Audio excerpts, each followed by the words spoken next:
Yeah.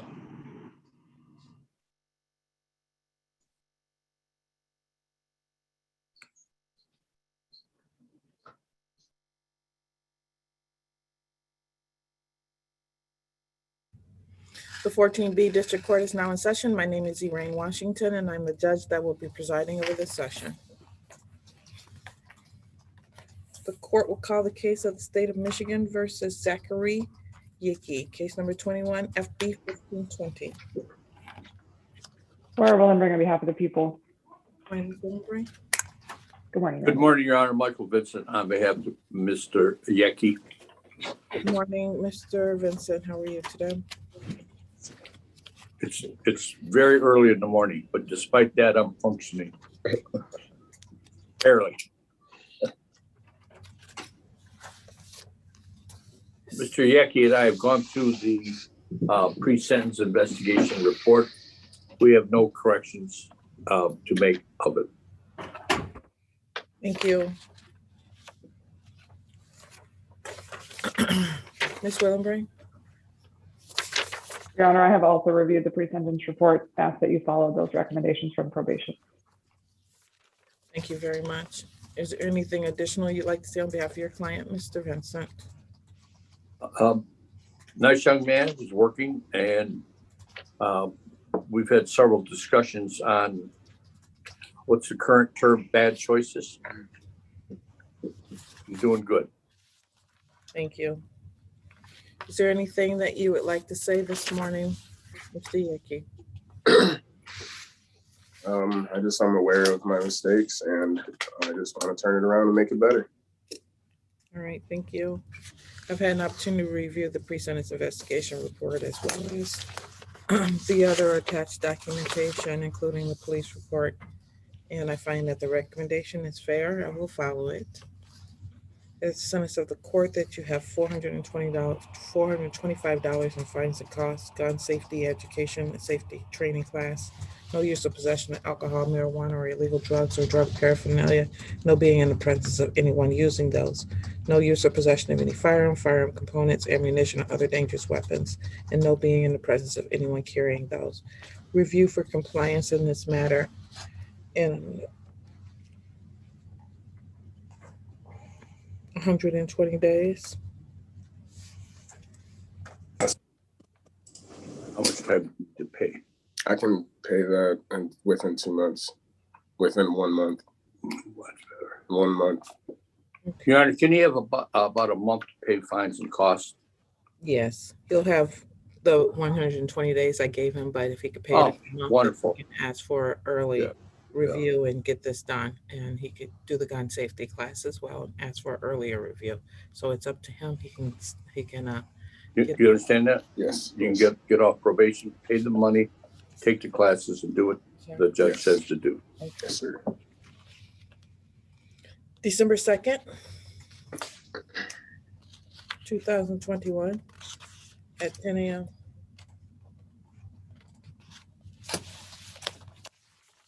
Thank you. Thank you very much. Have a good day. All right.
Can I do it now? Sure. I can. I mean, I can.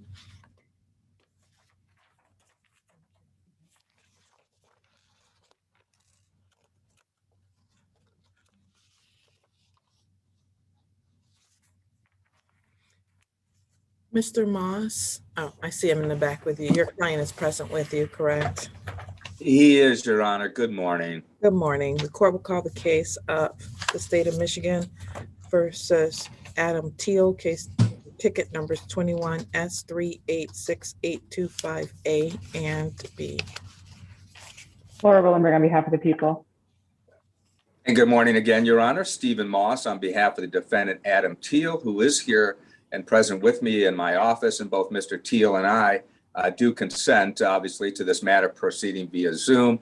Prosecutor Willenberg and I have resolved this matter, and I believe she'll put it on the record at this time, Your Honor. Thank you. That's correct, Your Honor. As for ticket A, I did receive verification of Mr. Teal's motorcycle endorsement, so I will be dismissing that ticket. And as for the careless driving ticket, I will add a count of speeding 11 to 15 over on a limited access freeway, which is 257.629C. I believe $140 fine. In exchange, the careless driving B ticket will be dismissed. Thank you. That is correct, Your Honor. That is how we've resolved it. And Mr. Teal at this time is prepared to plead responsible to that added count. Thank you. Mr. Teal, on the date of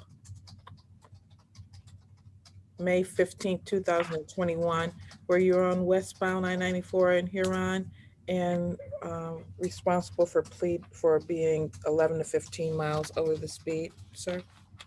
Yes, that is correct. All right, thank you so very much. Fine of $140, can you pay that today? Yes, ma'am. Thank you.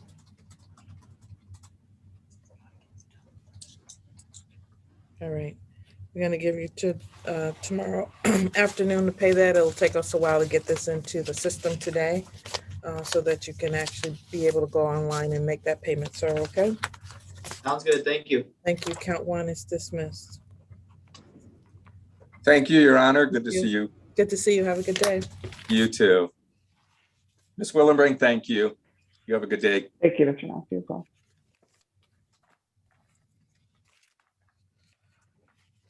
State of Michigan versus Alicia Gaines, 19S363227A and B.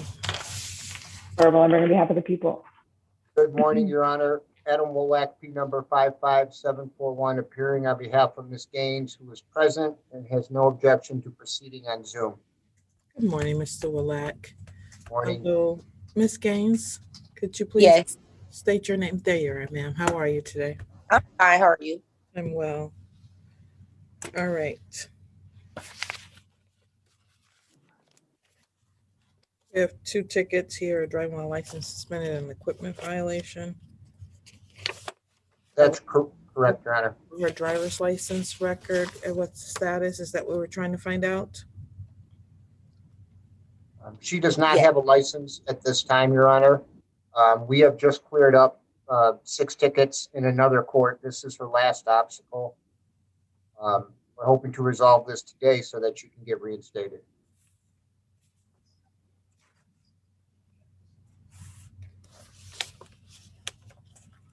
One second, I'm going through the license to confirm that. Thank you.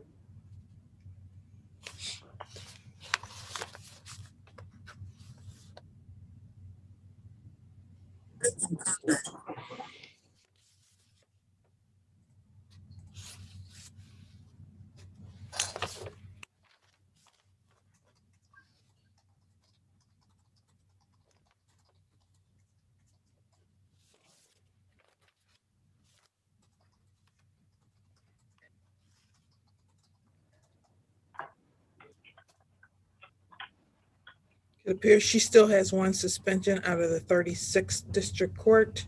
That would be for improper turn that occurred on August 9th of 2019. Well, it occurred on June 27th of 2019 with a conviction date of August 9th of 2019.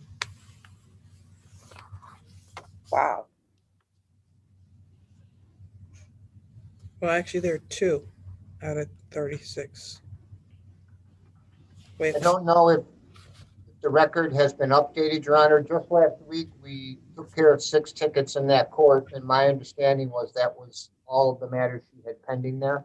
no, there's just 1 out of that court. You cleared up the driving while unlicensed or without a cycle endorsement.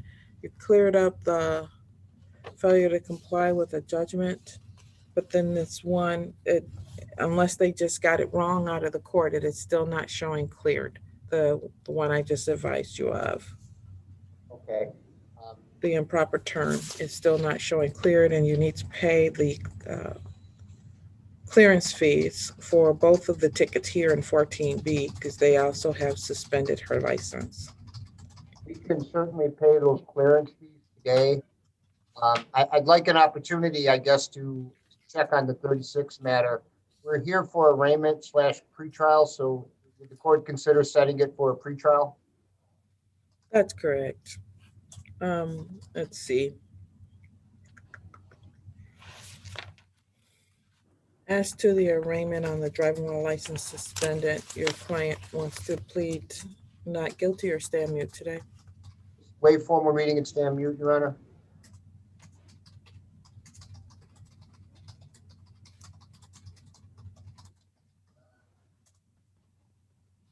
Thank you. I enter a not guilty plea on your client's behalf, and I'll schedule it for a pretrial. It's our next available date.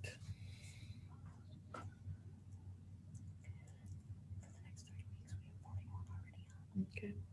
So we can either put another one on or we can put one out to the August 26th date, which is our next final settlement conference. Okay. What's our next available date, please? That we have actual space available. That would be September 2nd. Okay. September 2nd, 2021, What time would that be, Your Honor? 9 a.m. Is that by Zoom? That is by Zoom. That would be fine. Thank you. PR bond. Thank you. And we will pay those clearance fees today, Your Honor. Thank you. Thank you. The equipment violation is, 1 second. I don't know why I thought that was,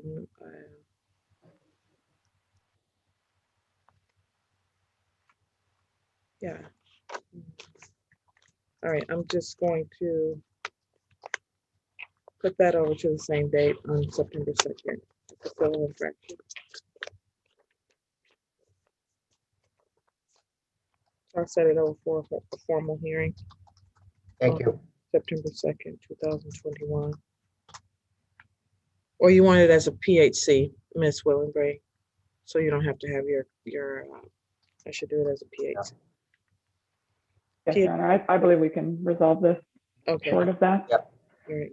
September 2nd, 2021 at 9 a.m. Thank you, Your Honor, and thank you, Ms. Willenbring. Thank you.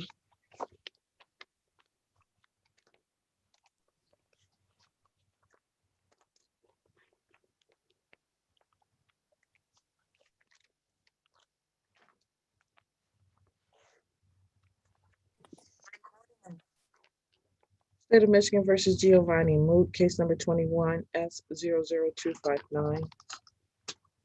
Laura Willenberg on behalf of the people. Good morning, Your Honor. Andrew Banis with and on behalf of Mr. Moot, who is present. Thank you. Hello, Mr. Moot, how are you today? Hello, Mr. Moot. Hello, How good are you? morning. Good morning. Good, good. How are you? I'm pretty good. All right. Mr. Moot has been accepted into the 15th District Court Sobriety Court Program. Is that correct? Yes, Your Honor. He's in that program. I did speak with Laura Hill, the sobriety court coordinator yesterday, confirmed to me that if you agree to a referral, well, there's an offer here to plead to count 1 as charged. Count 2 would be dismissed. I'd be requesting a no contest plea just on the basis of potential civil liability. I have the police report ready to send. Ms. Hill confirmed to me that he would 100% certainty be accepted into that program for this case to be wrapped into his current supervision with, and I discussed this with Mr. Mood, probably an extension of that probation of some period of months, plus of course some additional fines and costs. I'm not sure if there's restitution in this case. So that's what we're asking the court to do, he plead to count 1, count 2 would be dismissed, and we're asking for a referral into the sobriety court program. And for a while now, he's been doing very well in that program, Your Honor. Is there an accident in this case? No, yes, Yes, there Your Honor. was. I'm sorry. Yes, there was the police report states there was a collision of 2 vehicles, basically trying to make a left turn at the same time. And the police report states that Mr. Moots, I believe it was his vehicle that rolled over because they like bounced off each other. All right, thank you. Ms. Wellenbrain? Your Honor, I had that information prior to this, and the offer was stated correctly. If Mr. Mood pleads guilty to, or pleads no contest to count 1, I will dismiss count 2. All right, do I have the report? I just sent it, Your Honor. I'm sorry, my on-base crashed like 10 times this morning, but I was able just to send it off to Ms. Ball, and I CC'd Ms. Willingbring. There is a lab report towards the end of that report, which we would stipulate to. Thank you. All right, Mr. Moot, it's my understanding that you're going to be pleading no contest to count 1 in this case, which is operating while intoxicated. It is there is a second offense notice with respect to this particular charge.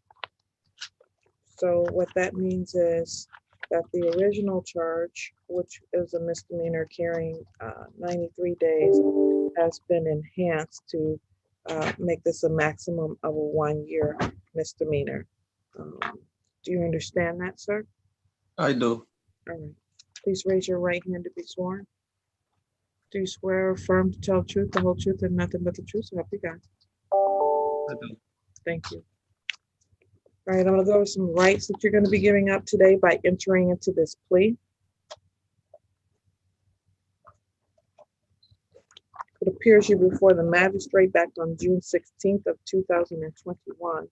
And at that time, he went over the rights with you, or you went over them with your attorney. I have assigned advice and rights here, so I'll go over just the most important ones. You have the right to have a trial by jury and to have the assistance of an attorney. You have the right to call witnesses to speak for you at trial, and you can get an order signed by this court to require that they attend.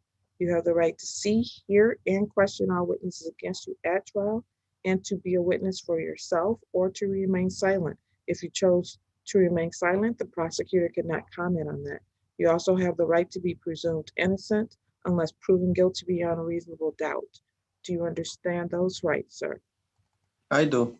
And do you understand you're going to be giving up all those rights with the exception of your attorney, who will stay with you through the sentencing phase? Do you understand that? Understand.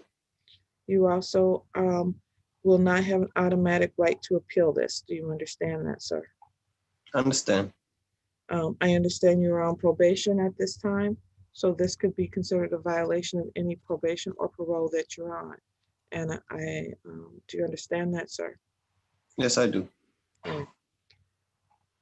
Are there any immigration consequences that we need to be concerned about with respect to this matter? No, ma'am. All right, thank you. All right. Has anyone promised you anything other than what's been placed in the record today? No. All right. No threats have been made and no one's forced you to do this, correct? At all. All right, thank you. You're welcome. I think so. I got something. All right, I'm going to now turn to the police report and review the report that was sent to me. So give me one moment. Okay.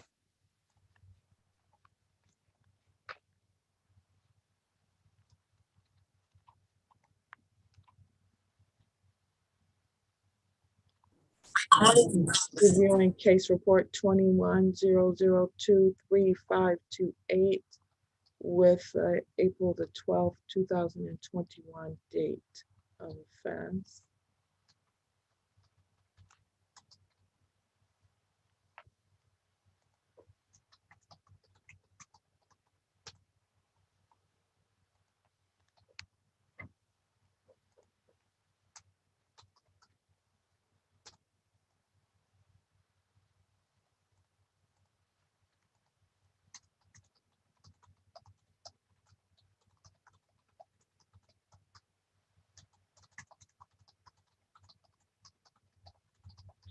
On this particular date, the officers were dispatched to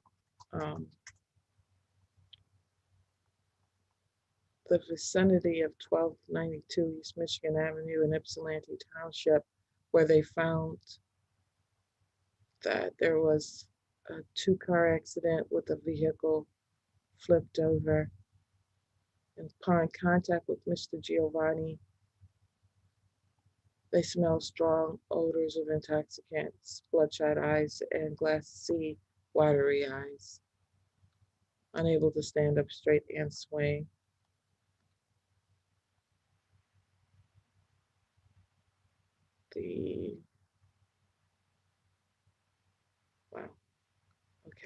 The blood results showed 0.178 for that particular date. And 1 second, piece.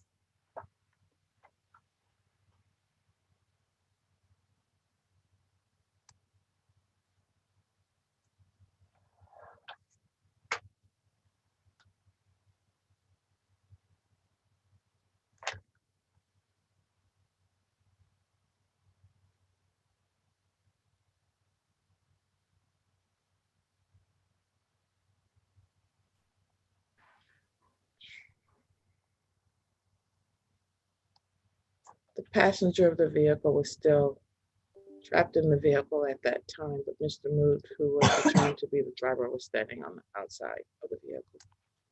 I find that there's a factual basis for the plea and that it has been knowingly and willingly made.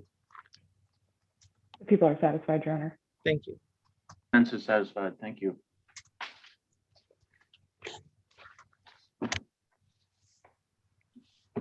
As to sentencing, Mr. Barnes. Your Honor, I believe you're sentencing him to fines and costs. Is that correct? That's correct. Given everything he's doing, well, he is working, but I think he has some limited income and he has significant amount of fines and costs. He does also have a family that he's helping to support. So I just ask you to take that into consideration. Thank you. Anything from you, Ms. Willengrain? Nothing from the people, Your Honor. All right. I think that the 15th District Court is going to do a more extensive sentencing anyway. It is this court's recommendation that this will be referred to the 15th District Court for the sobriety court, and that fines and costs in this case are $525, and that he must comply with all terms and conditions of the 15th District Court sobriety court. In addition to that, just so that we're clear, it's 365 days with 365 days suspended. Based on his completion of that course program. Yes, thank you very much. Thank you. And are you setting, Oh, there's a court date. I think it's August the 6th is what it looks like. yes, at 8 a.m. Yes. That's the same day as his next review also in front of Judge Burke. So that court told me that would be a good date for them. Okay. All right. I don't know if I said it, but I will indicate that his next court date is on the August 6, 2021 at 8 a.m. for formal sentencing into the program. Thank you.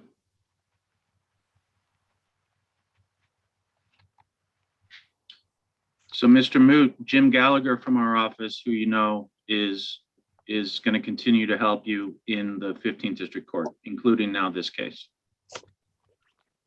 Okay, sounds good. Thank you. Right, thank you, sir. Good luck to you. All right, thank you guys. Have a great day. You too, sir. Thank you. State of Michigan, Robinson case 00126. Laura Willenberg on behalf of the people. Good morning, Your Honor. Christina Joseph appearing with and on behalf of Chelsea Robinson, who is present over Zoom. Good morning, Ms. Joseph. Hello. Ms. Robinson, how are you? I'm good. How are you? I'm good. Your Honor, may we briefly approach on this matter? What's your name?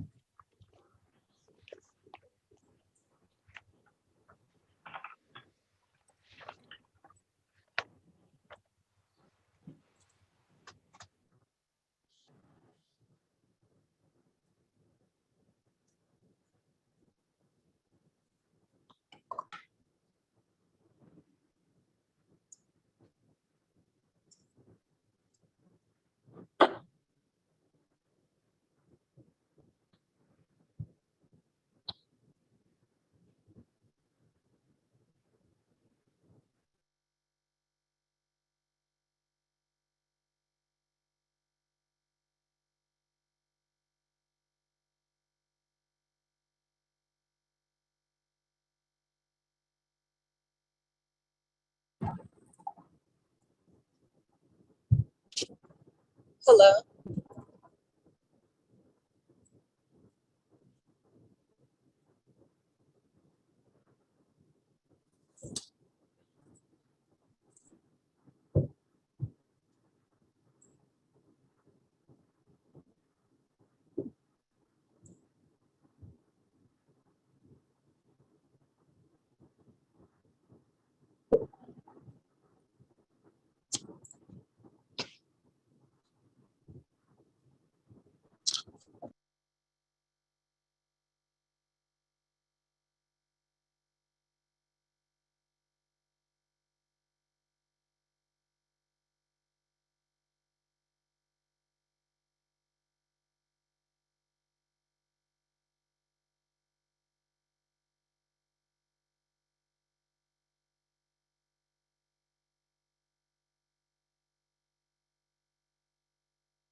All right, we're back on the record in the case of the state of Michigan versus Chelsea Robinson, case number 21S00126. It is my understanding that the parties have reached an agreement in this matter, whereby the people would be adding a count 2 of disturbing the peace, PAC code 750.170.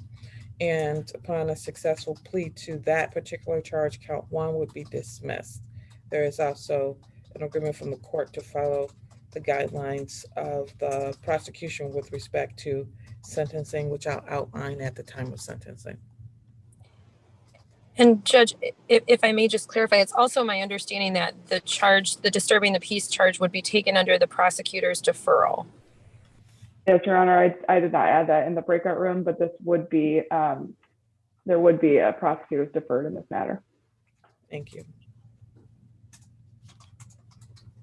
I will add that it would be under the prosecutor's deferred, meaning that if she completes all the terms of the probation, then she would be eligible to have this case not on her record.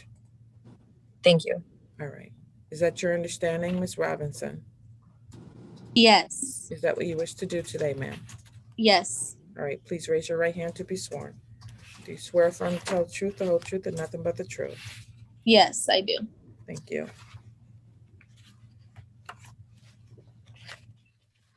I'm gonna go over some rights that you're gonna be giving up today.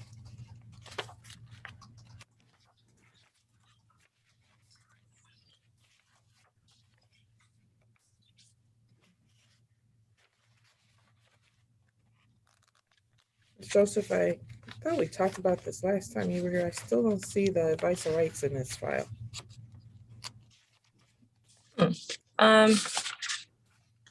Thought it was sent over, Judge.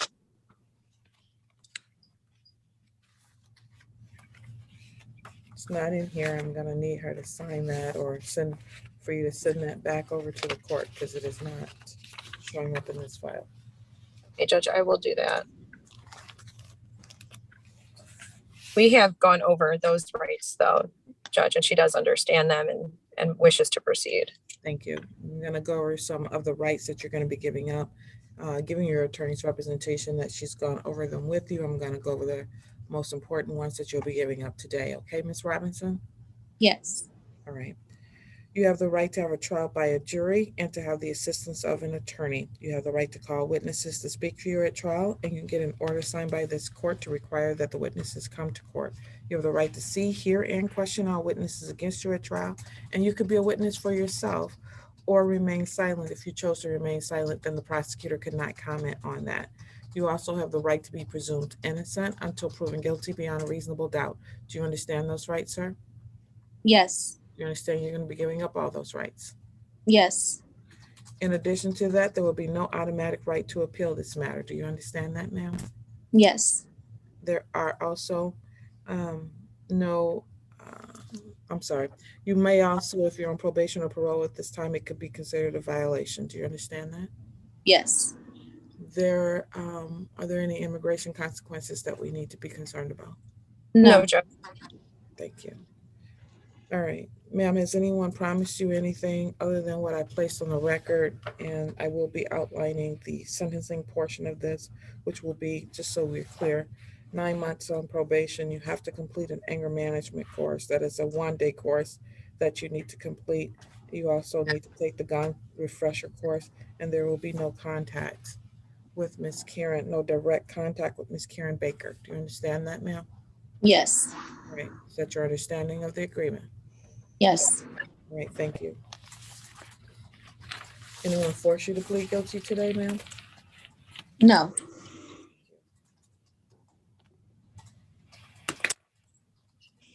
All right, as to the actual date of offense on February 25th of 2021, were you at around 2390 Briardale Court, ma'am? Yes. And at that time, did an incident occur that was disturbing of the peace and the police had to be called? Yes. All right. What did you do on that date, ma'am? It was a dispute between me and my neighbor. All right. Did you guys get loud? I disturbed the peace. What did you do? I have to have a factual basis for it. Yeah. I can't say that it was just a dispute between me and her, so we got loud. Great. Thank you. And the police were called. Yes. All right, thank you. Ms. Willenbrand? The people are satisfied, Your Honor. Ms. Joseph? The defense is satisfied. All right. As to sentencing, is there anything that either you would like to say on behalf of your client or that your client would like to say today? Yes, Judge. I would like to allocute on behalf of my client. Ms. Robinson is 29 years old. She's currently in school and working a full-time job. She's employed at Michigan Medicine, where she's been employed for the last 9 years. She has no other open cases and is not presently on probation or parole. She does have a minimal criminal history, and she has previously taken, I made this court aware in the breakout room, she's previously taken the course to obtain a proper CPL, and will continue to take any steps necessary to do so if she does become eligible. She is a single mother of 4 children, and she has previously been a victim of a crime involving incidents at her home that were, of course, not her fault. So I think that ties a little bit into her being a little more on edge with situations that occur in her home. But nevertheless, Judge, she understands and takes full responsibility for her actions in this case and wishes to move forward. All right, thank you. Anything from the people? Nothing additional from the people, Your Honor. Thank you. Anything you'd like to say today, ma'am? I just thank you for your time. All right. It is the sentence of this court that you are on probation for 9 months. You have to take the anger management course, which is the 1-day course. You have to do the gun course refresher. There's no direct contact with Miss Karen Baker. I understand your neighbors, so you may see each other coming and going, but you are not to speak with her or have direct contact with her. In addition to that, fines and costs in this particular case of $525. All right. Thank you, Judge. You need to reach out to the probation department, and there is the $30 per month oversight fee for the probation time period too. Also, for the record, this is under the prosecutor's deferred. I'm not sure if that was stated on the record. It was not, so thank you. And that's deferred under the prosecutor's deferred. You need to reach out to the probation department. Do you have their phone number, ma'am? No, I'll take it down if you could give it to me, please. Okay. It is 734. Okay. 483 7336. And do you have a name, or they kind of just give it It to will me? tell you who you're going to be assigned to. I don't actually know that. We have 2 agents and one of them will be assigned to you. So when you call, they'll give you that information, okay? Okay, thank you. And you have to sign a probation contract. Okay. All right. Thank you, ma'am. Have a good day. Thank you. Thank you, Judge. And would it be all right if my client has some time to pay those fines and costs? I'm not sure if she's able to pay them in full today. Thank you. She can work that out with the probation department. Okay. Thank you very much. Thank you. Thank you. You're welcome. Bye-bye.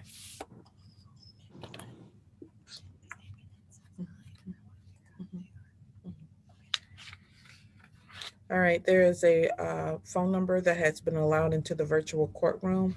It ends in 6148. 6148 are the last 4 digits. Could you please tell us your first and last name? It's Jerome Williams. Thank you, Mr. Jerome Williams. We are going to change your phone number to reflect your name. Please mute yourself by pressing star and 6 to mute yourself. There's an iPhone in the waiting room. In the virtual courtroom. iPhone, please unmute yourself and tell us your first and last name. Keyshawn Abrams Hugan. Sorry, one more time, please. Keyshawn Abrams Hugan. Okay, thank you, sir. You can remute yourself. You're welcome. Court will call the case of the State of Michigan versus YYYYY. Akwabawi, case number 21S00231. Laura Willenberg on behalf of the people.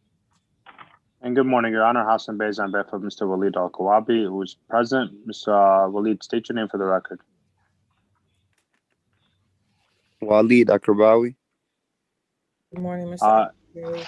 morning, Your Honor, I Your Honor. believe today's the time One for an second, arraignment. Mr. Bazi. I'm sorry? Sir, 1 second, please. Okay. Mr. Akwabawi, are you able to show your screen, sir? Thank you. All right, you may proceed, Counselor. Judge, I believe today's the day and time for an arraignment. Am I correct? Yes, it's an arraignment pre-trial today. For purposes of an arraignment, we'll wait formal reading, stand mute to the charges. Thank you.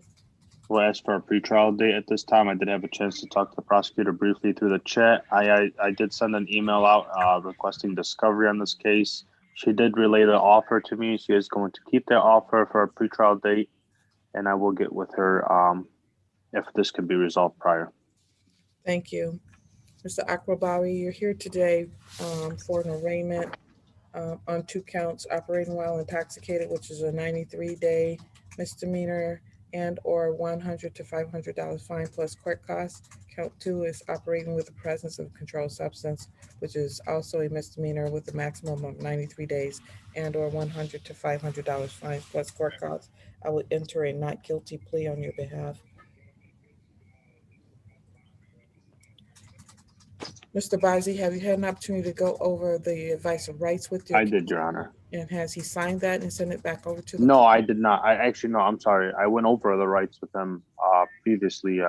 We had multiple cases. I did go over them, but we didn't get a copy of it to even send it out. All right. If you go online, you will find that that is on our website. You can go online and have him fill that out and send it back over to this court. I need to have a copy of that, please. All right.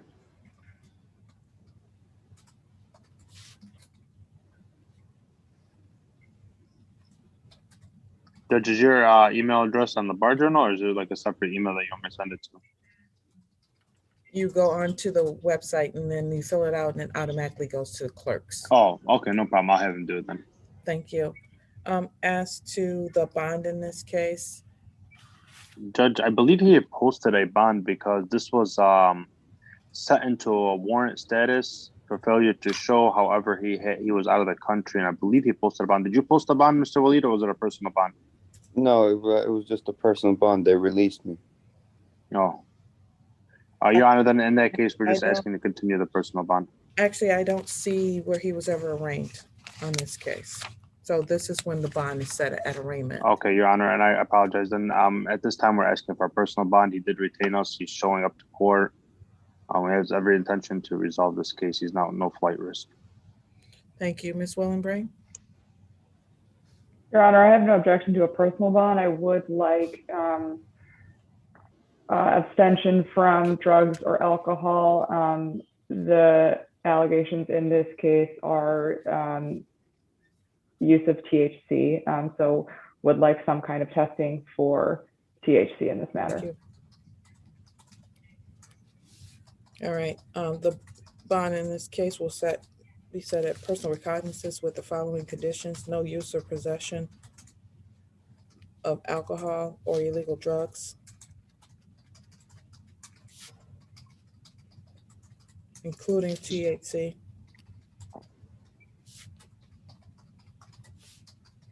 In addition to that, there's no leaving the state without permission of the court.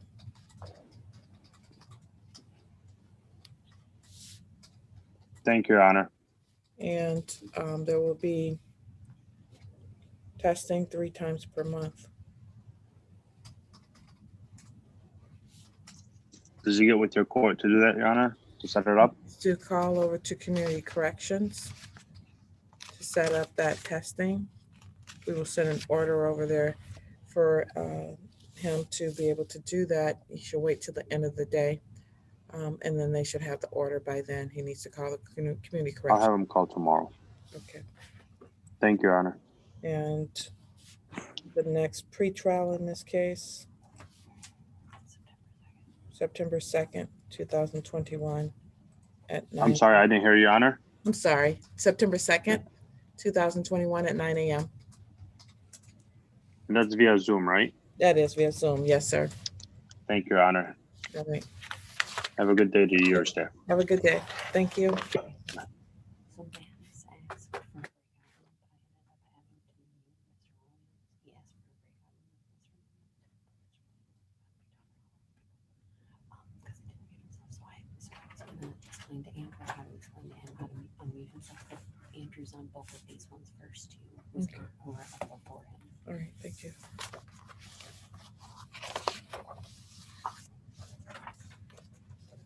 State of Michigan versus Willie Henley, case number 20S00058.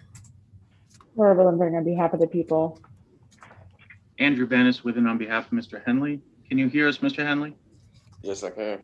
There's also ticket number 19W007354, which is a show cause, which is an Ypsilanti Township case. And that's for the stop sign violation. And it appears, what the heck, that he owes $246 on that particular case. Mr. Henley, when do you plan to pay your ticket, sir? I didn't know the amount, but since you just told me, I will work on it as soon as possible. How soon is that, sir? When do you plan to pay it? I can give it the next paycheck, which is going to be 2 weeks. Thank you.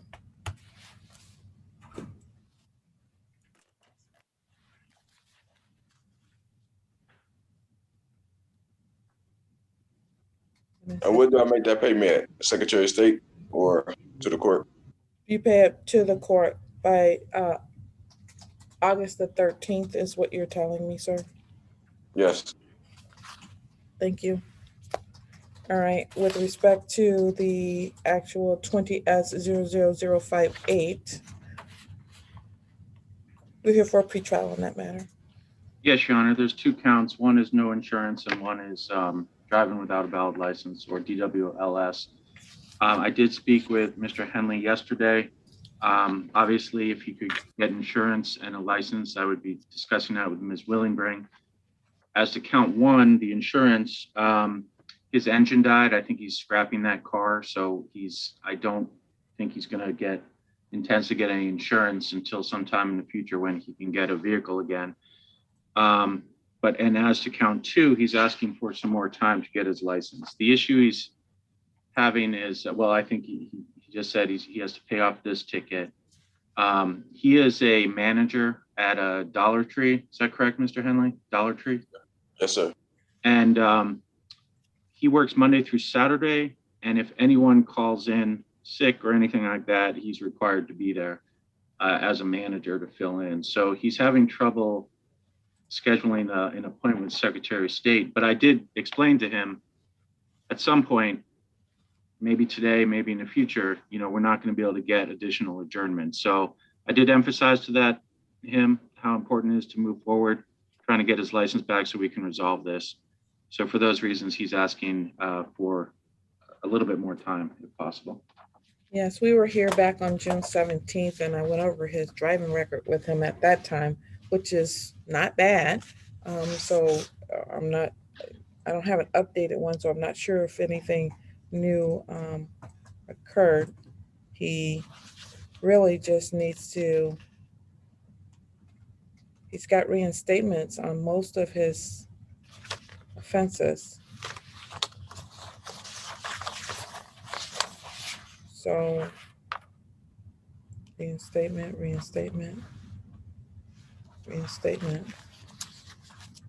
The only outstanding matters are really here at 14B, and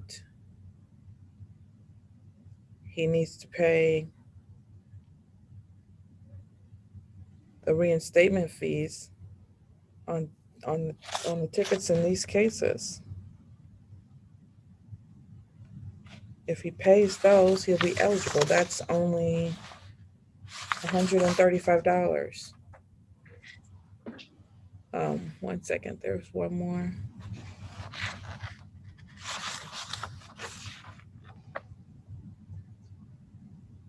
$180. He needs to come here and pay those reinstatements and take care of this ticket. And then he can get his license. So yeah, he will not be getting a whole bunch of extensions on this. So, are you referring to the clearance fees, Your Honor? Clearance fees, yes, I'm sorry. Okay. Yeah, clearance fees.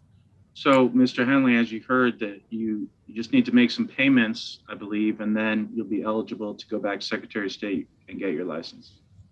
Okay. So altogether, that's about five. I heard about altogether. So 246 plus 180, $426, sir. Right. That's how I calculate it. Okay. Okay. All right. How long will you need, sir? Are you going? I'm sorry. I was just going to ask you. Are you going to need 2 rounds of paychecks to get that done? Yeah, I was about to say that. Yeah. Okay. I'm sorry I interrupted you, sir. How many weeks do you think you might need?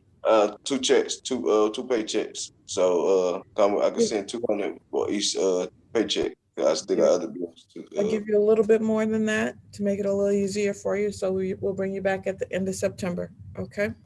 Okay. Thank you. Expect it to be done. Okay. It's gonna get done. Okay. I know the amount now, and I'm gonna work on it. So I can bring it to the B court, right? Yes, I'm on Huron River Drive. All right. September 23rd.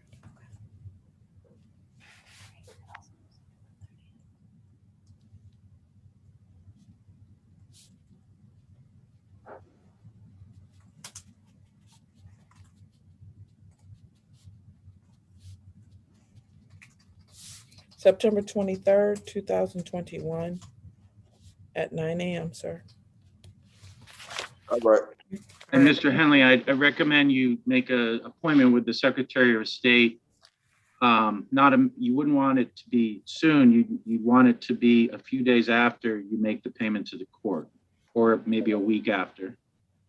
Okay. You can do that online at the Secretary of State website. All right. All right. Thank you. Thank you. Good luck, Mr. Henley. Yeah, thank you, Your Honor. You're welcome. State of Michigan versus Keyshawn Abrams Hugan, case number 19S00137. Laura Willenberg on behalf of the people. And good morning, Your Honor. DeMonte Noble requesting permission to appear under Michigan Court Rule 8.120 under the supervision of Assistant Public Defender Andrew Bannis. Thank you. Hello. Is he present? Yes, he is present, Your Honor. He called in on the. Oh, there he is. Mr. Abrams. Yes, ma'am. Unmute yourself and also turn on your screen. Good morning. How you doing? I'm good. All right. Last time we were here, he was working on his license. Yes, Your Honor. So, to our understanding, we have a possible resolution in the pretrial stage. So the offer is that if he gets his license cleared through the Secretary of State, then count 1 would be reduced to visibly impaired and count 2 would be dismissed. So he has an appointment today at 4:40 p.m. Can you confirm that's true, Mr. Abrams Hugan? Yes, sir. So with that, hopefully he'll get his license cleared today. So we'll be requesting an adjournment of this matter. All right. No, give me the next available date we have. You said September 2nd. Yeah. All right, I'll bring him back here on September 2nd, 2021 at 9 a.m. See if everything is in place. Okay. Thank you, ma'am. Thank you. Thank you, Your Honor. Have a good day. You too. You need a breakout room with Mr. Jerome Williams. Is that correct, Mr. Bannis? Yes, Your Honor. I did speak with him yesterday, but I need to review the You're going to report. place him into the breakout room with you. You need to explain to him to hit the star and the 6 to unmute himself once he gets there. Thank you. All right, thank you.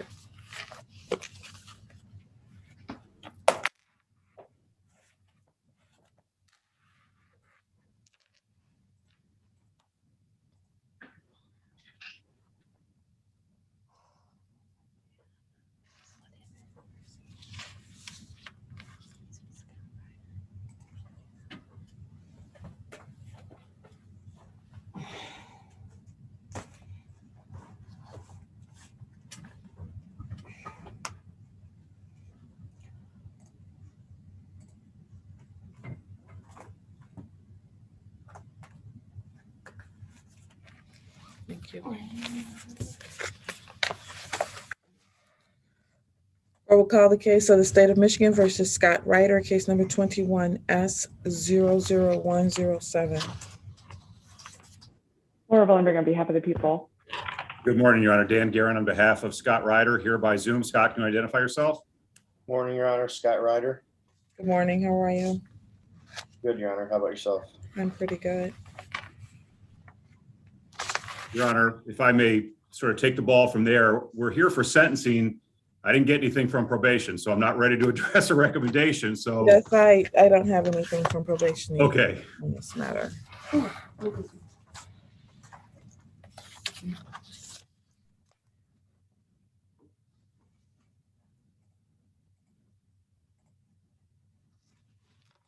All right, apparently probation needs some additional time to complete the PSI with respect to this matter because there is an additional charge that needs to be addressed in addition to the assessment. So we are not prepared to proceed to sentencing today. Your Honor, did you say an additional charge? Right, is there a weapons charge that's involved in here? Oh, you're saying, I thought you meant like a pending charge. Okay. No. Just the assessment deals with the alcohol piece of this case, and they want to deal also with the weapons part of it. So they need to do they need to interview him directly with respect to that part of it. The probation department does, not the assessor. Okay? Okay. All right.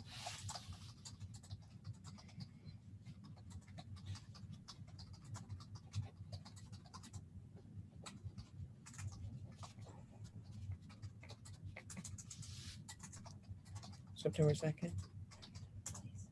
September 2nd, does that work with your calendar, Mr. Guerin? You know what, Your Honor? It does. I'm in front of you that day. Are you doing that at 9 o'clock or 10 o'clock? I'll do it at whatever time works best for you. How about 10 o'clock? That would be ideal.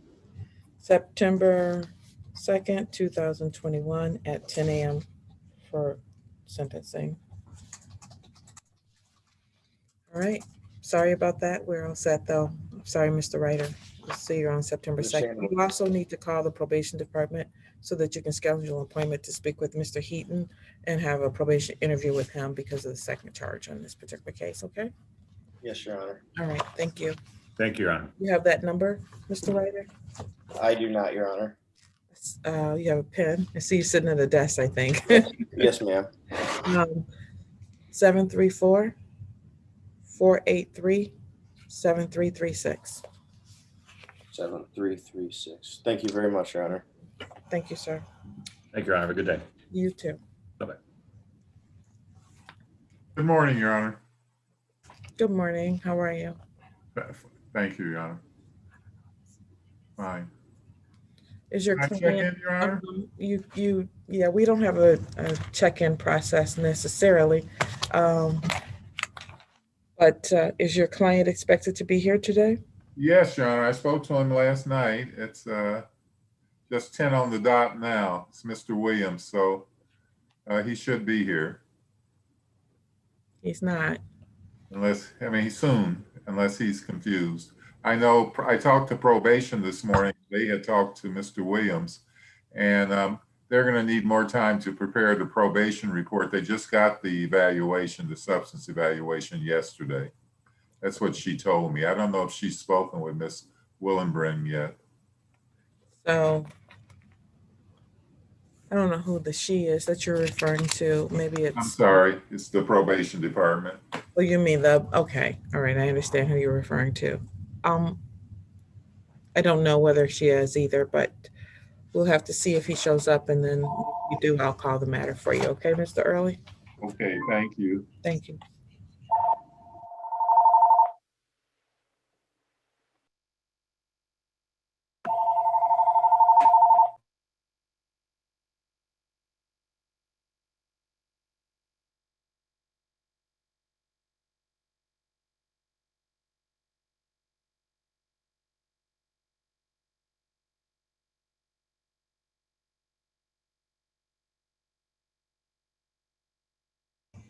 Court will be on a brief recess until Mr. Georgia Williams shows up, or Mr. Banis returns.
Court will call the case of the State of Michigan versus Cornell Fairley, case number 21S00025.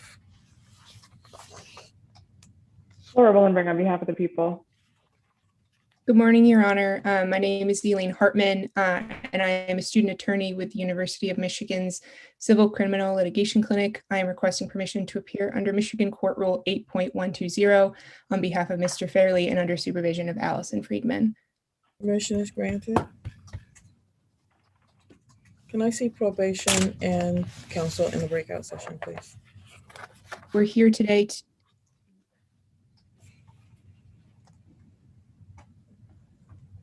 Your Honor, we're here to provide an update on Mr. Fairley's conditions. He's well on his way to. Lane, I think the judge wanted us to go into a breakout room. Oh, I'm so sorry. It's okay. Sorry, I'm having to do it individually because I already have one open, so that's what's taking so long.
Hello, Mr. Fairley, how are you?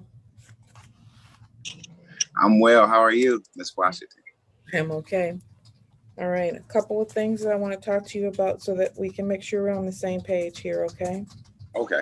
I want you to finish paying off the balance of your fines and costs. And you need to complete that community service. You are a little behind on that. We were here for a review. Okay. And I need those things done, all right? There is Okay. a substantial period of jail time that's attached to this. So we want to make sure you don't have to do any of that. I understand you've had some difficulties lately, so I'm giving you some additional time to get this done. Okay. So you need to do that and take that, the class that you need to take, and provide all proofs to Mr. Ted Heaton here at the probation department. So Okay. the service you're doing, you need to provide those proofs over to Mr. Heaton. I'm gonna give Okay. you time to get this done. When I come back, I expect to see that it's done. Okay. Okay. Okay. October 28th, 2021 at 10 a.m. All right, Mr. Fairley? Yes. Great. Thank you. I'll see you then, sir. Okay. Bye-bye. Thank you, Your Honor. You're welcome. Thank you, Your Honor. You have a good day. You too. State of Michigan versus Alicia Helms, case number 20 FB 1868. Barbara Lindbergh on behalf of the people.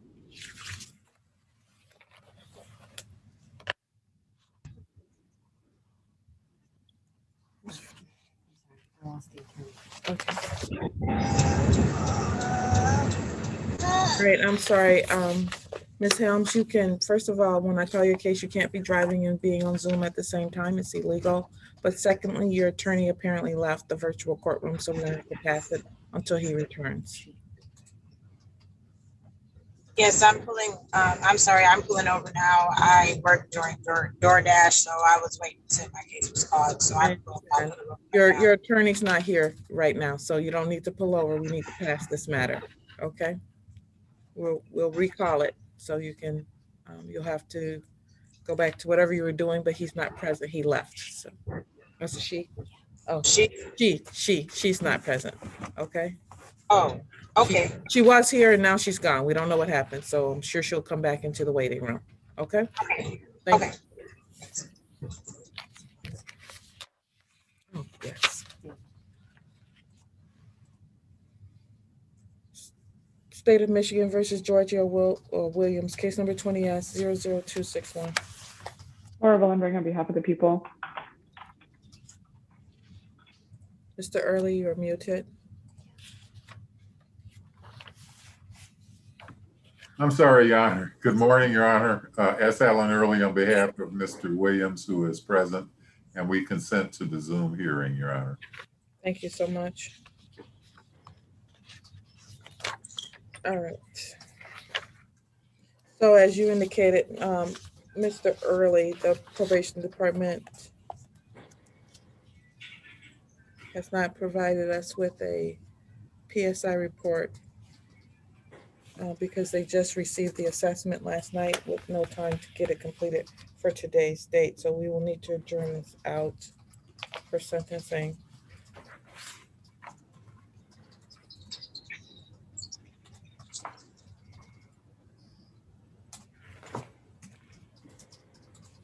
September 2nd, 2021.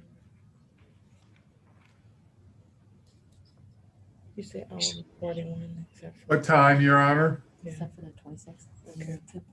1 second, please. Yes. Okay. All right, that would be at 10 a.m., please. Bond is continued. Thank you, Your Honor. Thank you.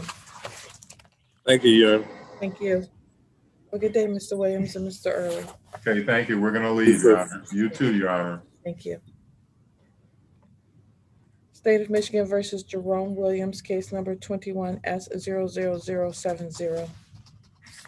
Barbara Lindbergh on behalf of the people. Andrew Banis with and on behalf of Mr. Williams. Can you hear us, Mr. Williams? Yes, sir. I hear you. Thank you for that breakout room, Your Honor. I have reviewed the probation report with Mr. Williams. He is not requesting a hearing on this VOP allegation. he wishes to admit to testing positive for alcohol. And then I explained to him it's a two-step process. After that, he and I would like to speak with you about the recommendation, please. All right.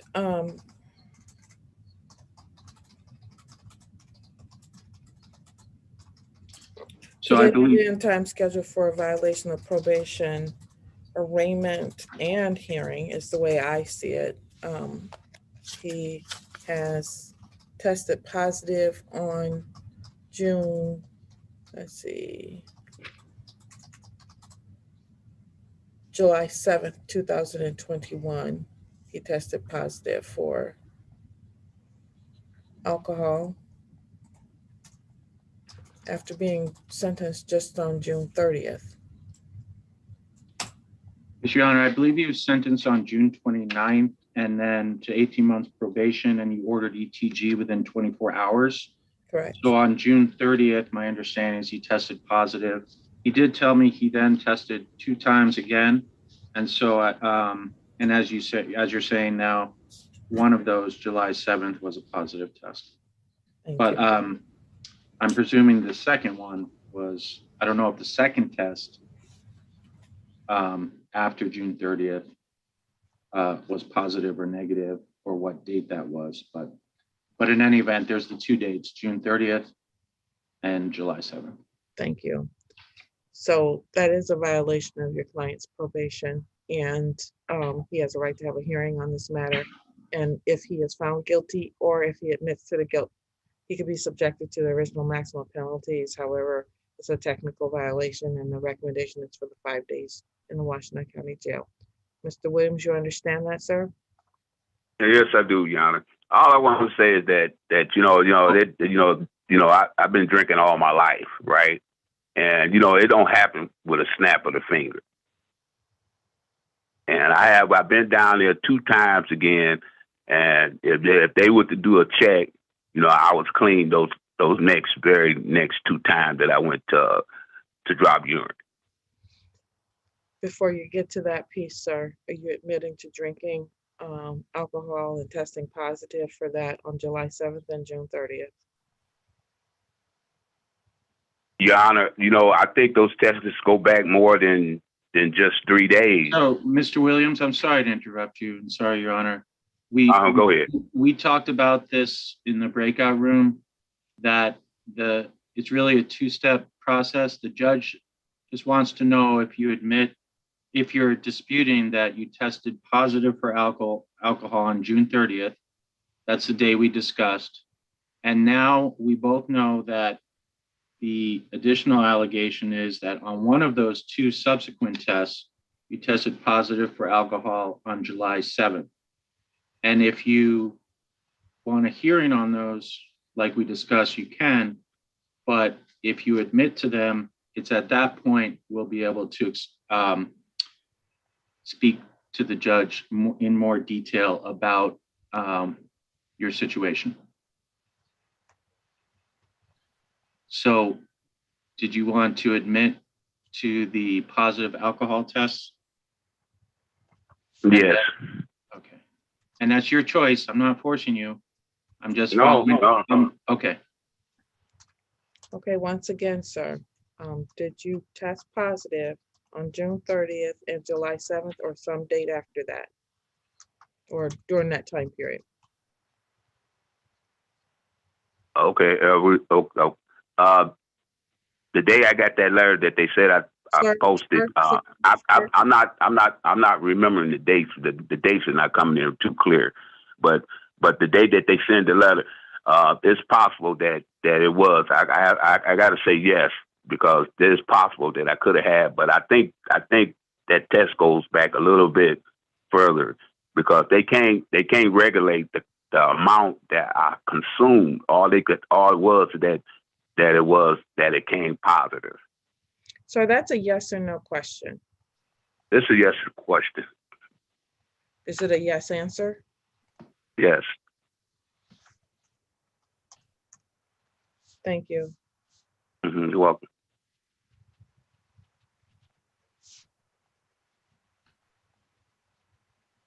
All right, now, if you want to address the sentencing piece of this, you may proceed, Mr. Banis. I would, Your Honor, and I think it might be helpful, even though it might be a bit repetitive for you after I speak, to hear from Mr. Williams also. And so certainly I would like him to talk with you.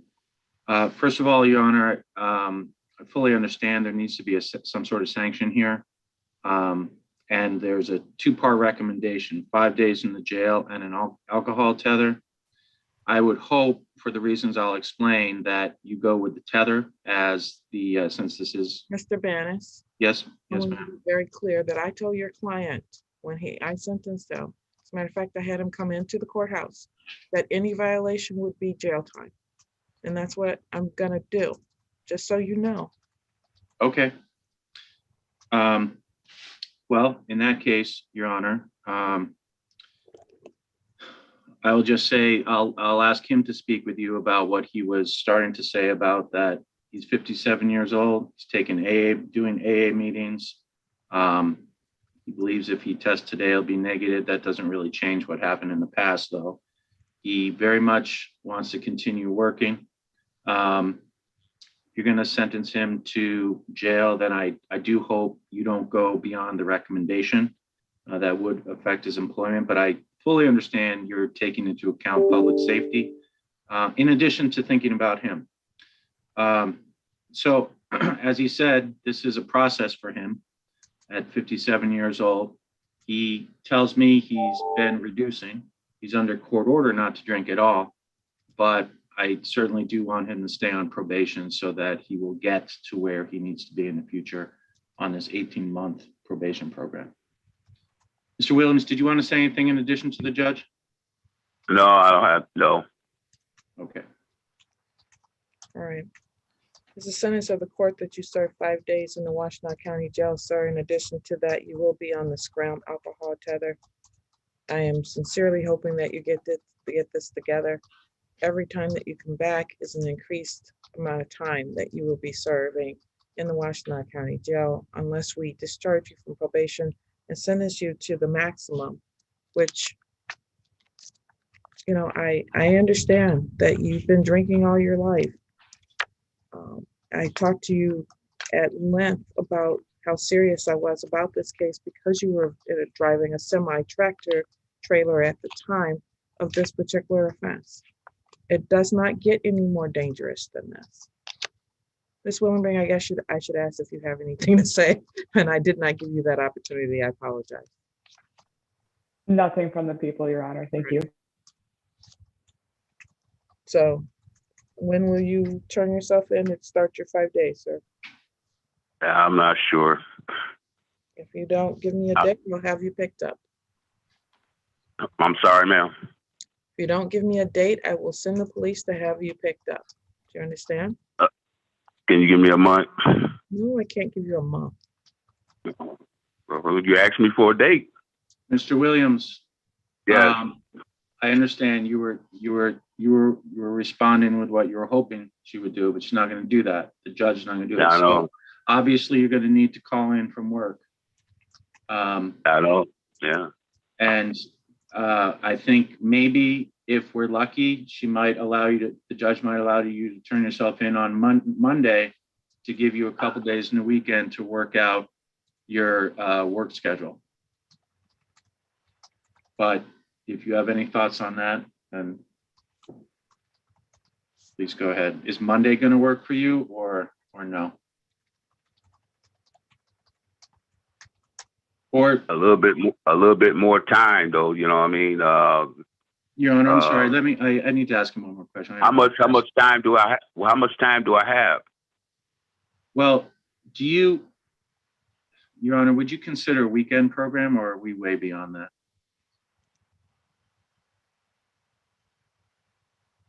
I'm thinking.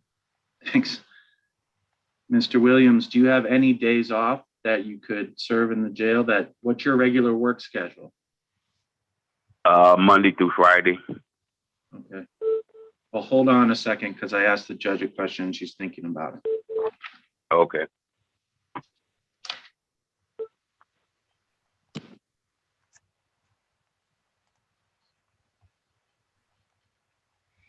Mr. Williams, I'm afraid that you don't understand the severity of what's going on. Yes, I do, Jan. I understand the severity of it. I do. You know, it's just that, you know, it's a tight schedule for me, you know what I mean? With me trying to keep up the bills and everything, you know, and steady working. You know, I have been cut, my hours been cut, you know, and I don't make that kind of money that I used to make, you know. And it's a little bit tough. I have been cutting back on certain things, and that right there put a little bit more stress on me.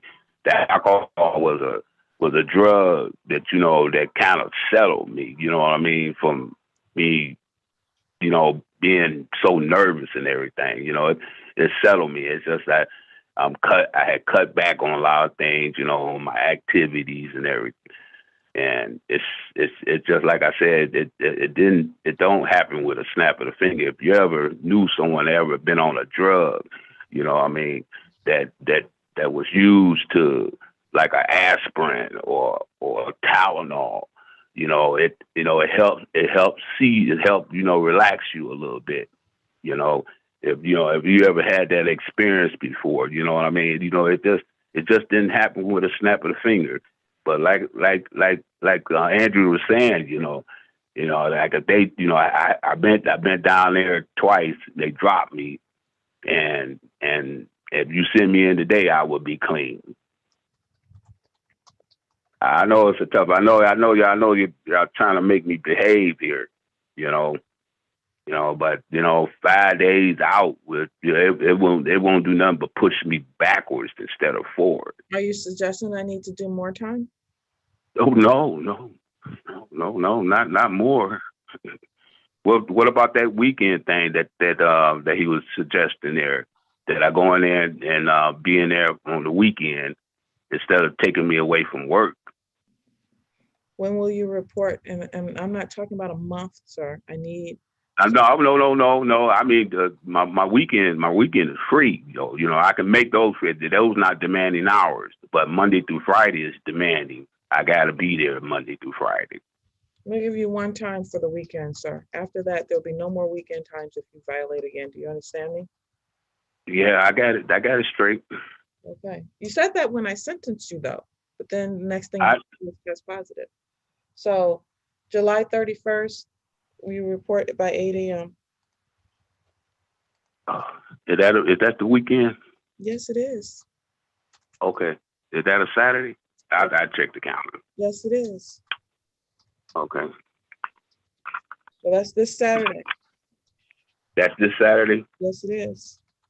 Okay. That's July 31st? Correct. Okay.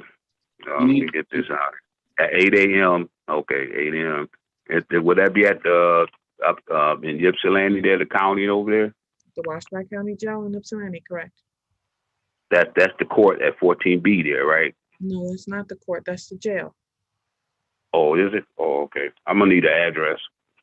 You need to talk Mr. Williams, to me about that, sir. I'll deal with that. Okay, got it. I'll call you this afternoon, Mr. Williams, because I'm going to be in court for a while, and I'll give you the address, and we'll go over when you need to be there.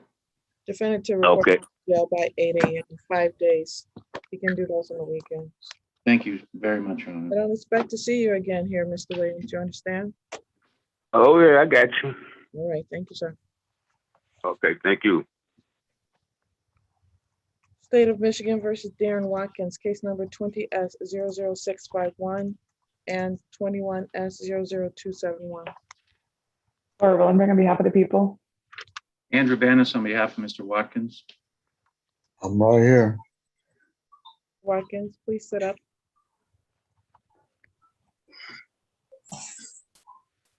All right, today's the day and time scheduled for sentencing in this matter. Yes, Your Honor. I apologize. I didn't realize he was present. I wasn't able to connect with him to go over this report.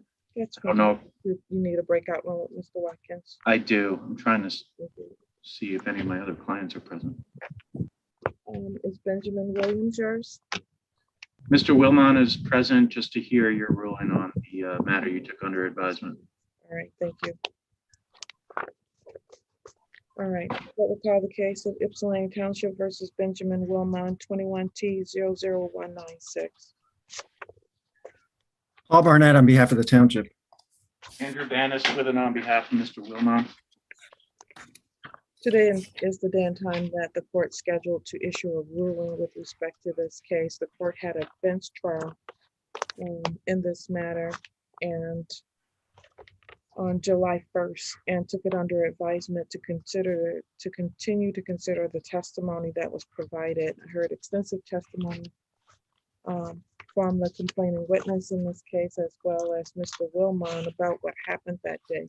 Quite frankly, the court is not convinced that either side is being completely honest about what happened in this particular case, which put the court in a very difficult position. However, it is the prosecutor's burden of proof in this case to prove what happened. And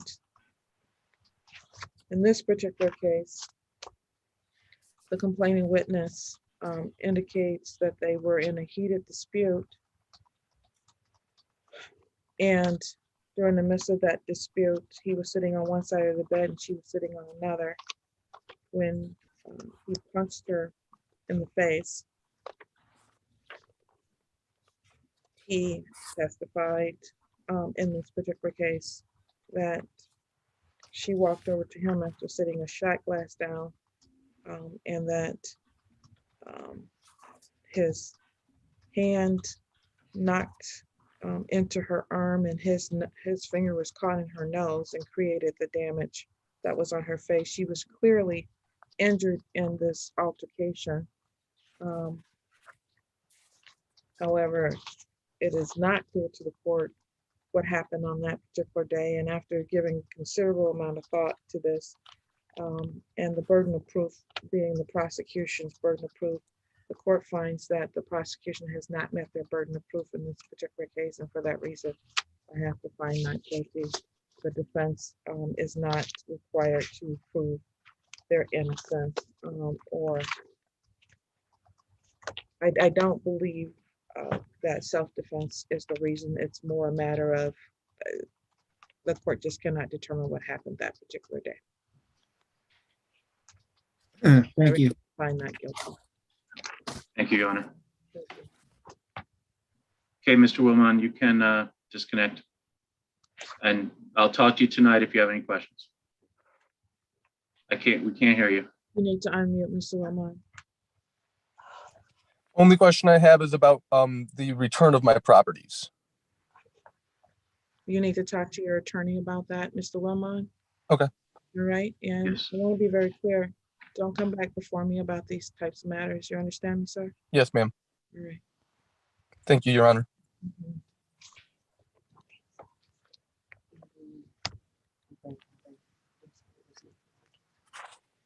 Correct.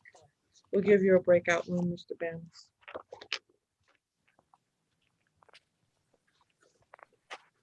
Oh, Your Honor, I'm sorry. I know what Mr. Wilmot was asking about. I think he had some weapons that were taken into custody, although they weren't related to the case, by the Sheriff's Department. So I guess my question for you is, does the court notify, will the Sheriff's Department be? The prosecution is responsible for those types of notifications. Okay, thank you. I'll follow up with my client, and with Ms. Barnett if necessary. Yeah, I'll let them know. Okay, thank you. Mhm.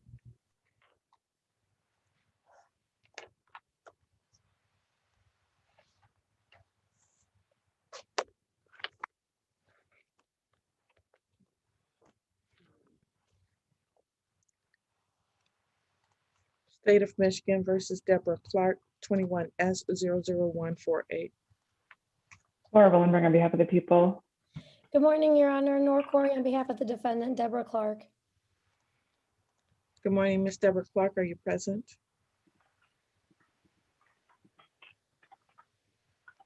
Yes, I'm here. All right, thank you. Ms. Corey, have you had an opportunity to review this report with your client? I have, Your Honor. There are there's a correction. There's a few corrections. So on page 2 of the report, under the employment history and financial situation, it states that she she traveled to Ypsilanti from New Mexico because she was going to be able to park her RV at that location. So I actually, hold on, that's not what I wanted to agree. That's not. Okay, I'm sorry. It was under substance abuse. It says that she smokes marijuana regularly, but it found it wasn't helpful for her ailments. I just wanted to correct that. She meant that the regular use of the marijuana was about 15 to 20 years ago, not currently. And just so the record is clear, I'm going to insert after the word user, approximately 15 to 20 years ago. Is what I'm going to insert. The words approximately 15 to 20 years ago at that point. And then, Your Honor, under the summary, the second paragraph at the end, it says that she denied the allegations of unsanitary conditions. She wanted to clarify that she denied that there was human feces, but did not deny everything in the police report, that it was unsanitary, just a few of the allegations. I think what she was trying to say is that she was doing the best she can and denied some of the allegations, but not that it was unsanitary and the totality of the circumstance. And then those are the only. 1 second. So, and that's the last sentence of that second paragraph. Yes, Your Honor. So she's not denying that it was unsanitary. She's denying that there were human feces present. Yes.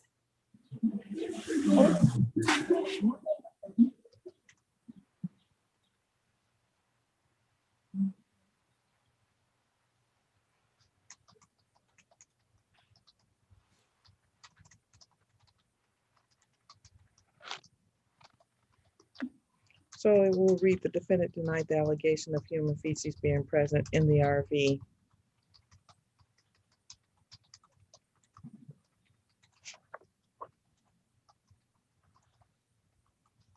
But unsanitary conditions seem obvious from the pictures in the police report. Is how that's going to read. Okay, Your Honor, thank you. That's all. Thank you. Ms. Willenbring, is there anything you would like to add with respect to this particular charge?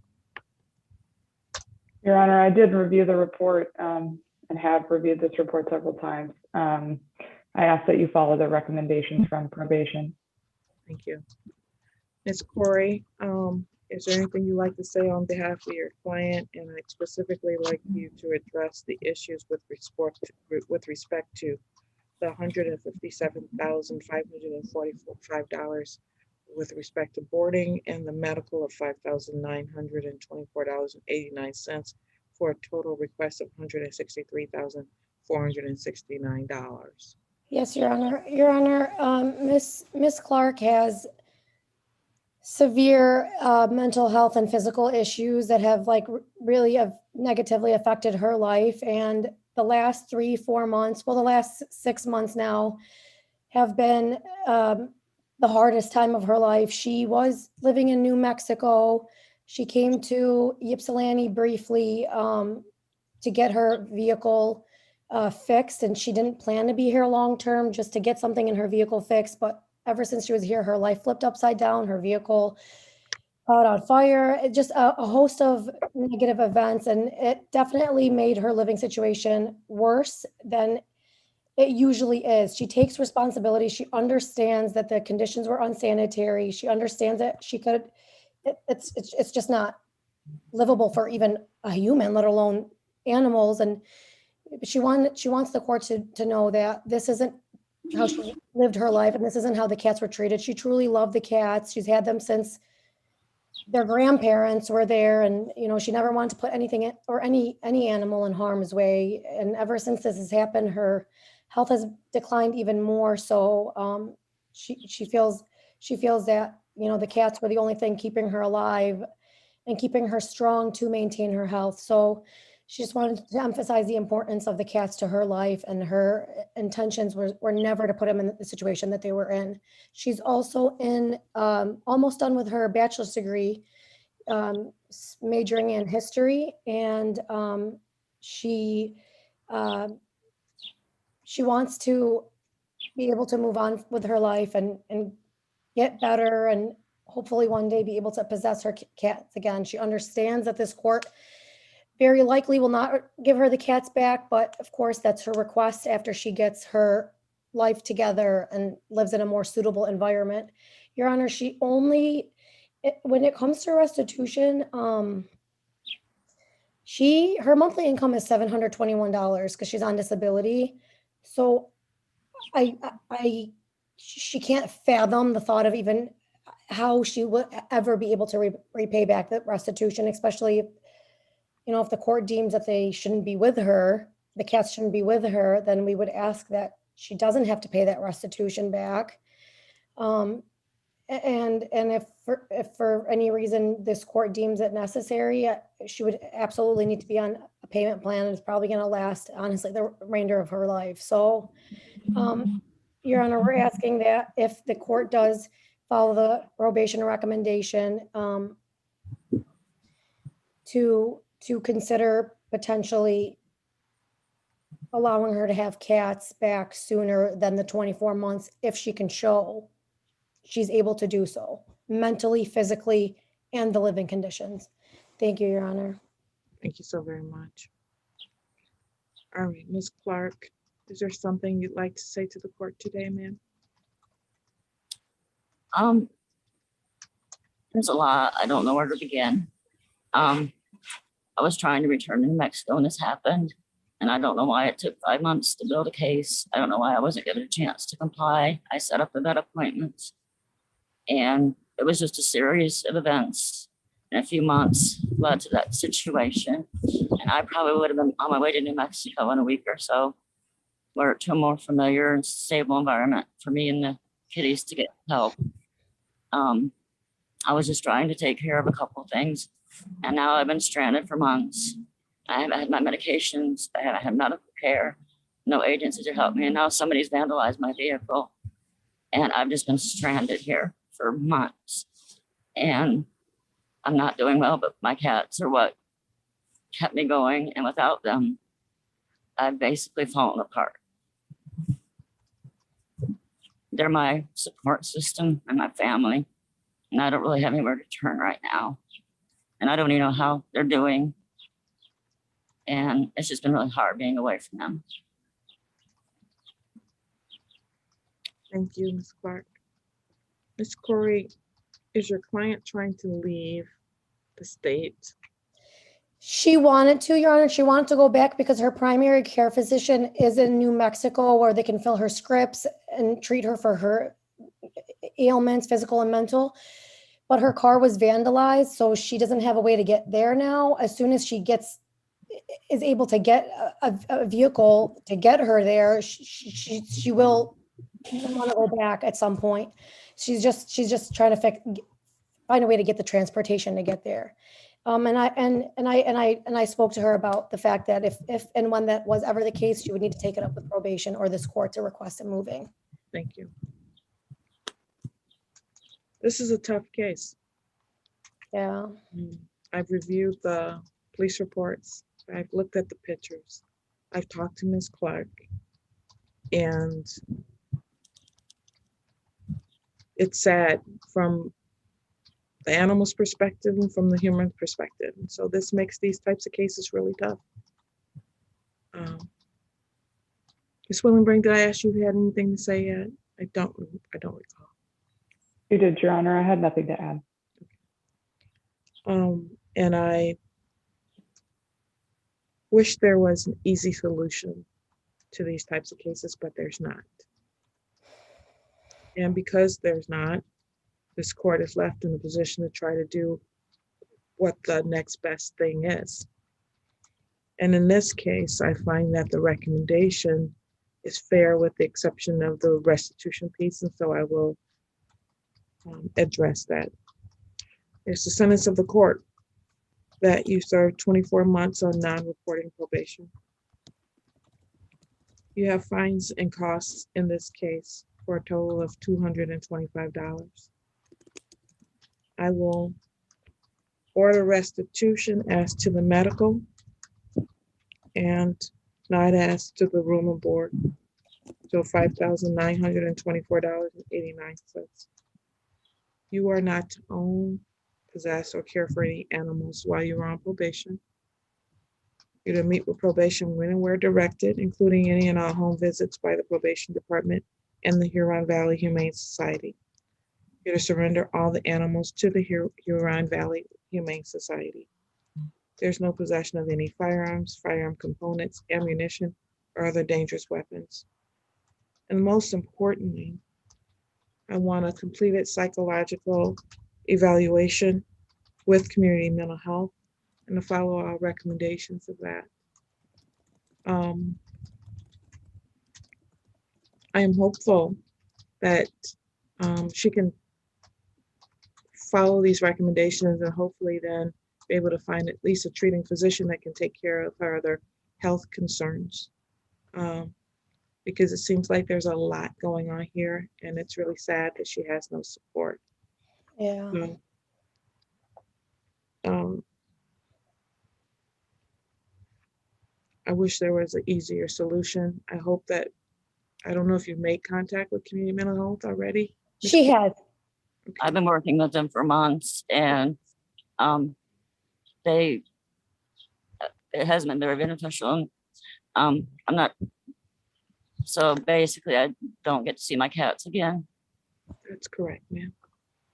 You don't. Okay, then I don't need any medical care. I'm ready to pass on. Yeah. They kept me going. I want you to call. Too many incidents. I want you guys to call the crisis team for community mental health as soon as possible. Okay. Get off this phone so that they can come out. I'm not suicidal. I just know that with the situation, how things are, I'm being in the situation, I'm not going to last long. My body's already shutting down. So, you know, I've been in touch with my doctor in New Mexico and she's aware of the issues I've been trying to deal with, and there's just no help. But there is a psych eval set up, but it's not going to make a difference. You know, I mean, I can do it, but ultimately, the only thing that meant anything to my life is gone now, and my health isn't good, so I can't keep fighting and trying to get answers and try meds and stuff. I just need to let go of everything. It's over. Ma'am, you're ordered to take your medication, your health medication. Okay. I can't. I haven't had my medication in months. My doctor tried to send it, and they said they can't fill it from out of state because it's a controlled substance. Okay. Well, I deal with my doctor in New Mexico.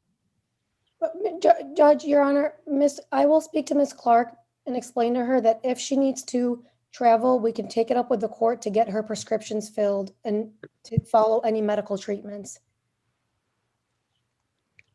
I want the mental health crisis team called forthwith. Absolutely. Thank you. I've been in touch with them. They're aware. Your Honor, I will call them.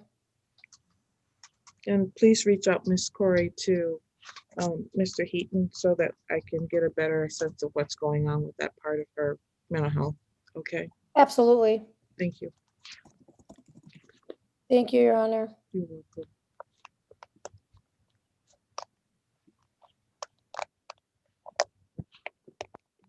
All right, Ms. Clark. I will be following up to see what's going on with you. Okay? Well, I do not want to remain in Michigan. I was trying to leave when this happened. Am I free to leave the state? Because I have a lot of trauma here and I'm not comfortable. I don't feel safe. I understand. We'll deal with that through the probation department. Okay, Ms. Clark? Okay, and who do I appeal this to? You can talk to your attorney about the appeal process. Okay? Okay. All right. Thank you. Am I done? Yes, you are.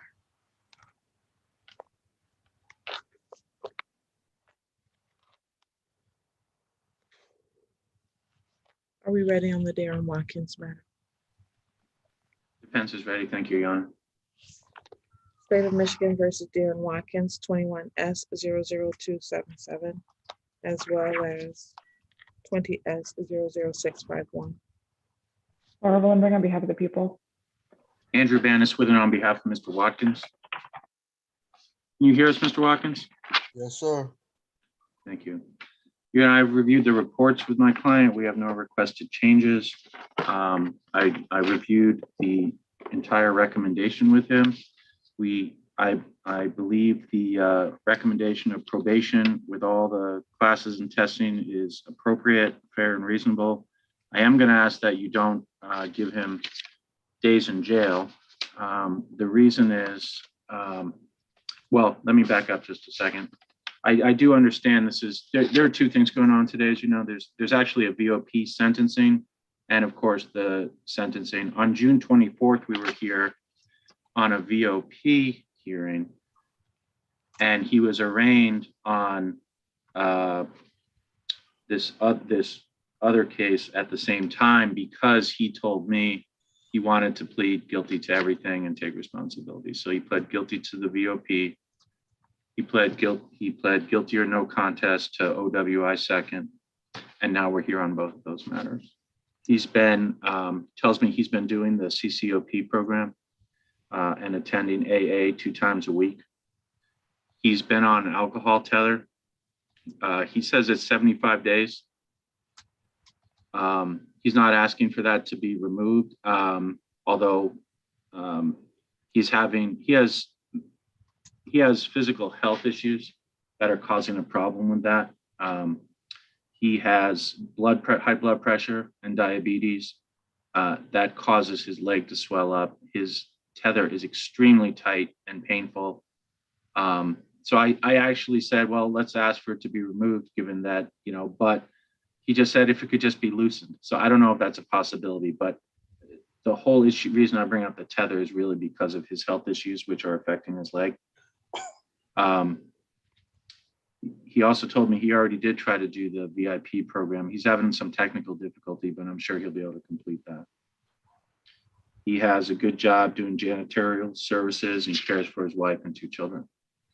So I'm asking that you follow the recommendation and at least consider not sentencing him to jail. And when you say follow a recommendation, you're talking about in 21S00277 and not the VOP, correct? Correct, Your Honor. Yes. Thank you. What about with respect to the VOP? He was on probation when he actually committed the second offense, which is the 21S00277. Well, I thought that he had already taken responsibility for both of those back on June 24th and that we were here for sentencing on both. Is that not correct? Okay. And I'm asking about the recommendation, and that was 3 days, Washtenaw County Jail, credit for 2 days. Of course, I apologize. Yes. Well, I'm asking that you sentence, I'm asking that you not put him in jail for that. And sentence him in the other case, of course. I'm looking at them both. I understand they're separate, but I'm asking that you, given that he'll be sentenced in the other case, I'm asking that you not sentence him to jail on the VOP. And of course, if the tether needs to stay on, it's going to stay on, and he's going to continue to do the programs he needs to do.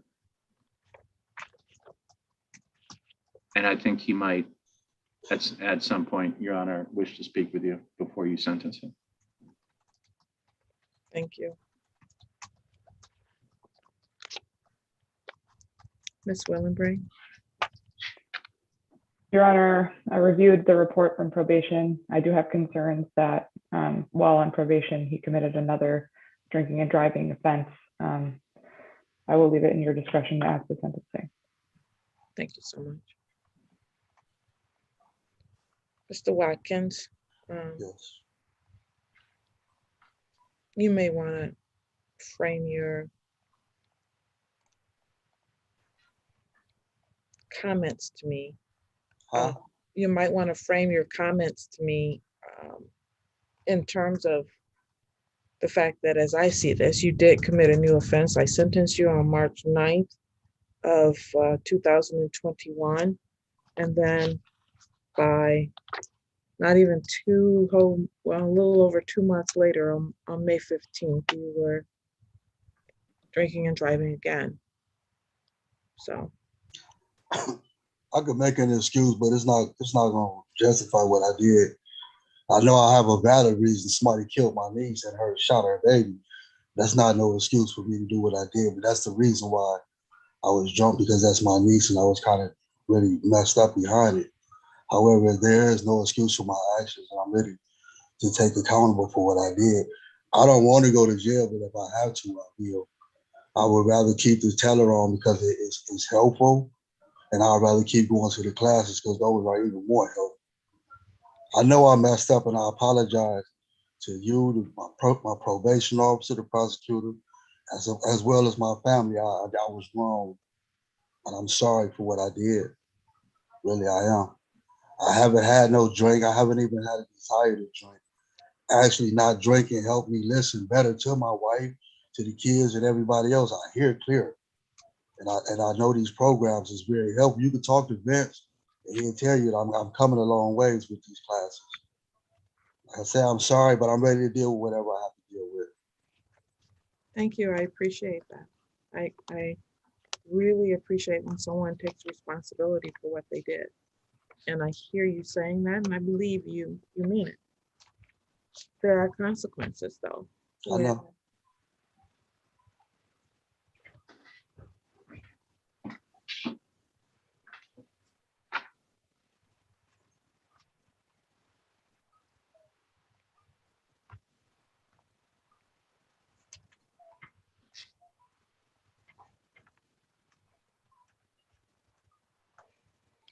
So it says in here that in addition to, and I'm going to direct this to Mr. Banis because I think he did plead to this, but in addition to having that event where he was drinking and driving, there was another report of him drinking on June 6th of, I think I remember this when you denied that you were drinking I wasn't. on a particular day. I wasn't at that, and I honestly believe that Teller was messed up because, like, when I went to go to community corrections to drop every time, the metal detective never went off, and the officer he the one that recognized that it didn't go off. So when I went back there to talk to Casey, I had told him it didn't go off, so he switched my Teller out, and I don't understand, like, if it was a 0.03, that's like literally coming down from being drunk. And if that's the case, then why didn't it go off if I was drunk? I don't understand. I swear on my kids and my mom, I haven't drunk since May the 14th. And I promise you I haven't. I haven't even had a desire to drink. What's your job again and what are your hours? I do janitorial work. I clean like the plum market in Ann Arbor and then RL Carrier building over here on E-Course, one in Ypsilanti. I clean them at nighttime. Me and my cousin got a janitorial thing going on. I work, it's in his name, but I work with him. It's TNT Janitorial. Let's see.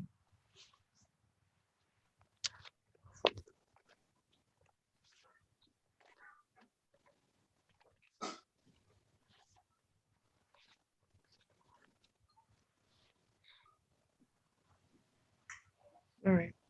Anything else you want to say prior to sentencing, sir? Other than that, I'm sorry. No, I'm sorry.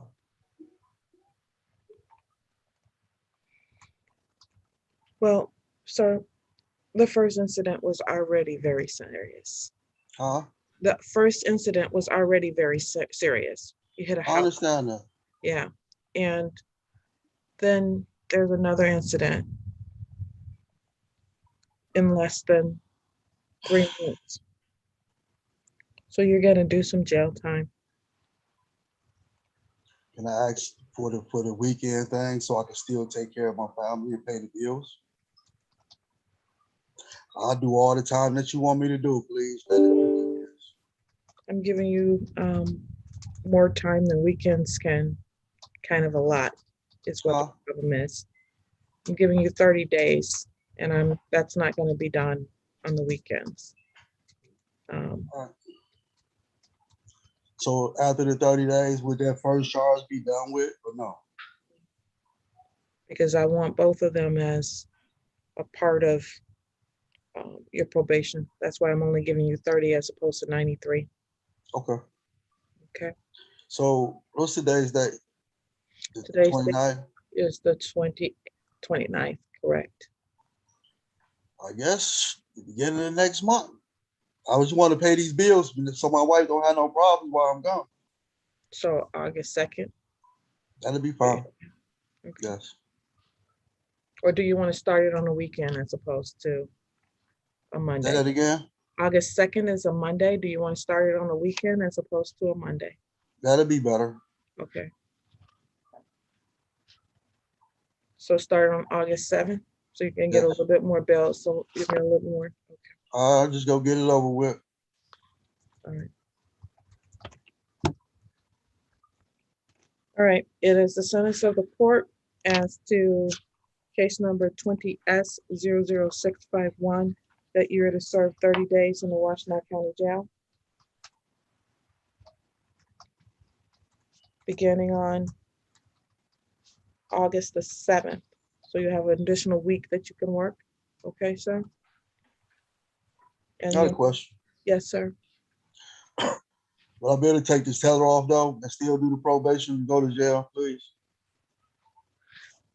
You're gonna go to jail. You can take the tether off while you're in jail. I'm saying when I come home, do I have to still wear it or can I just blow or something? I swear this like Casey done loosened it several times. You can ask him. Like my blood pressure like is high. They don't have no way. I take 3 different medicines and a patch and it's not controllable. And my leg swells on a regular basis. We'll talk to Casey and see if there's something that can be done, and then we'll address it again. Okay? So when do I go get this taken off? The day I go to jail or what? Yes. Okay. Go into the jail, they can take it off. All right. As to case number 21S00277 is the sentence of the court that you serve 375 days in the Washtenaw County Jail. 365 days in the Washtenaw County Jail. Credit for 1, you will have 30 days to serve and the balance is suspended.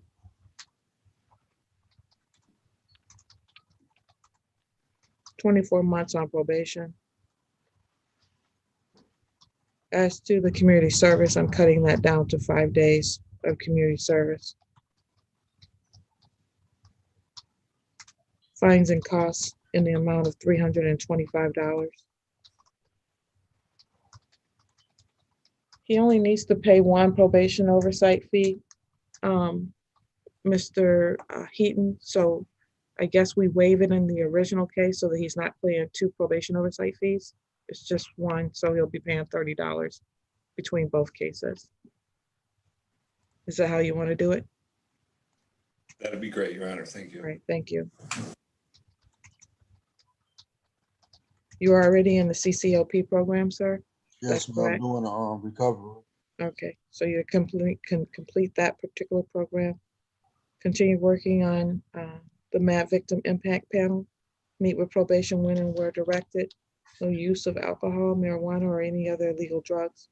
No use or possession of firearm components. Remain on the scram tether when you are released, unless we find that it is a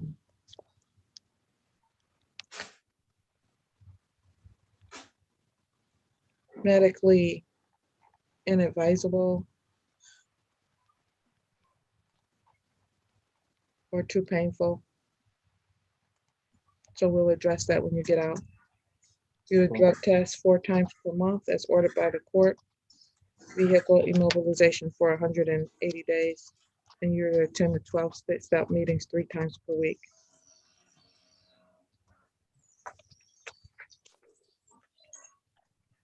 Okay, sir.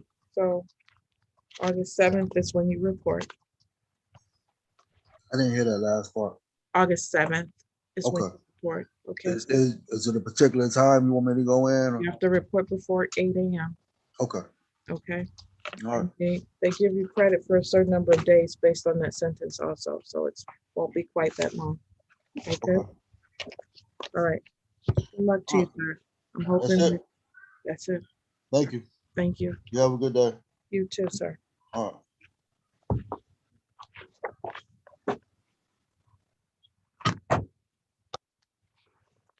Is Miss Whitson back? What is Mr. Goldstein here? He's been here long.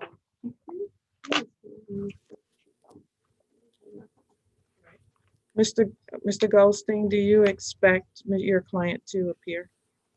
Your Honor, I only knew about this hearing because the court notified me. I've had no contact with Mr. Cheatham.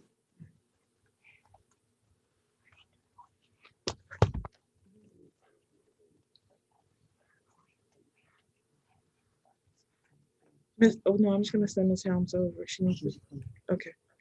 State of Michigan versus Patrick Cheatham, case number 18S00329. David I. Goldstein appearing on behalf of the defendant.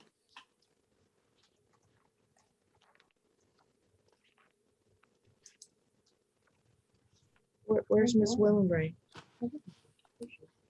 Your Honor, I'm sorry to interrupt. Miss Williamson got booted off of the internet and is working to get reconnected. Okay, thank you so much.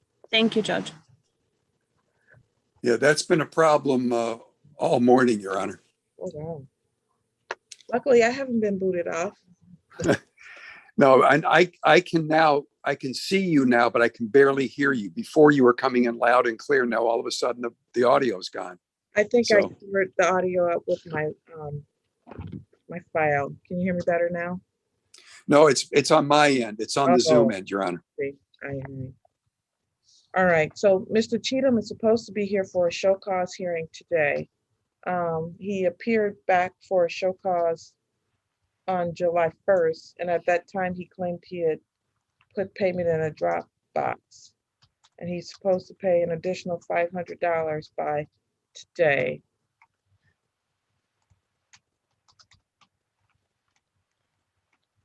Probation, have you been able to check to find out whether he's made his payments? So the last payment we had from him is on July 1st for $500. Okay, so he did not make a payment today. All right, defendant has failed to appear. I don't know if you're still on this file or not, Mr. Goldstein. I can't speak to that. That's up to you whether you're still on the file or not. If you're not, then I don't know if you want to just file a motion to withdraw or making a motion to withdraw. That's completely up to you.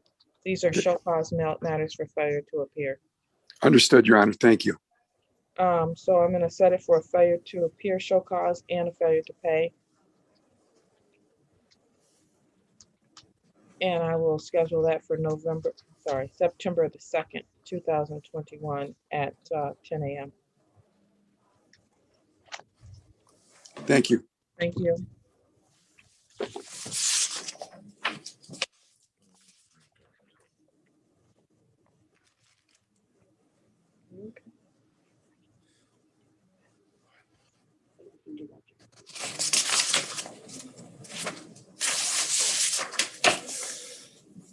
All right.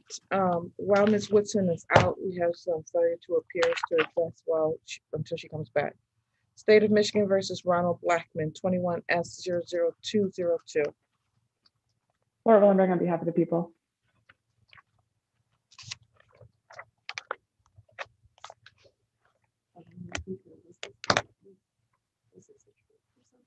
I don't know. I don't see it.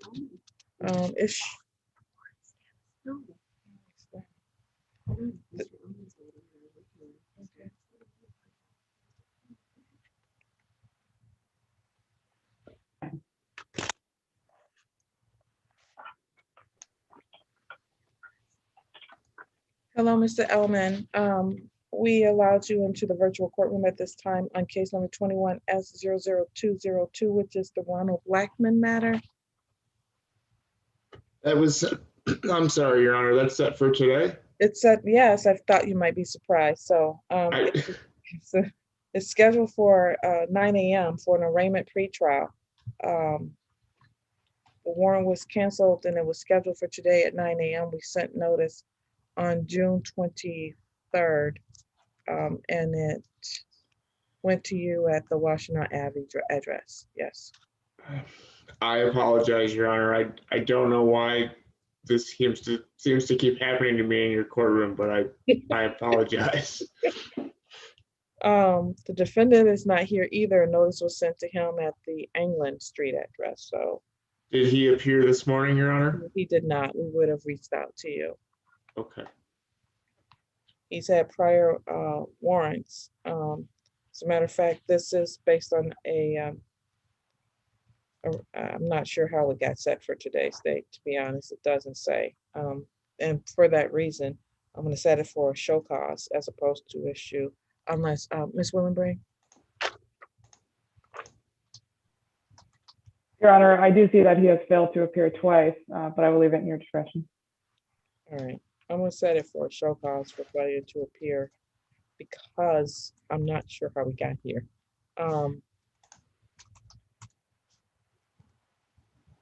And a pretrial on September 2nd, 2021. Reach out to your client.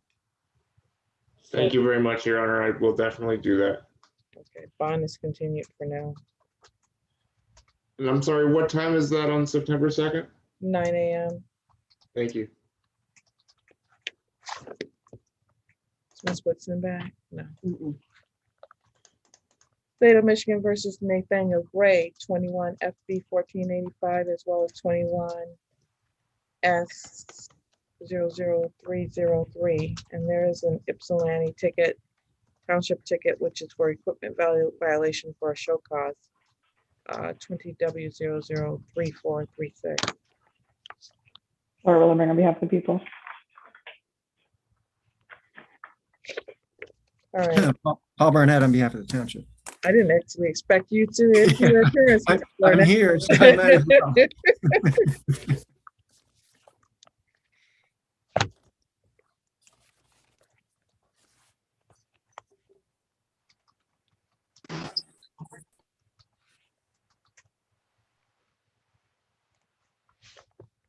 All right, these are scheduled for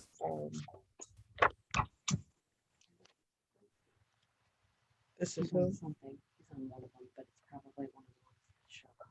Okay. One of them's for a pretrial and a bond violation. And the other one, which is the 21 S 00303, is for sentencing.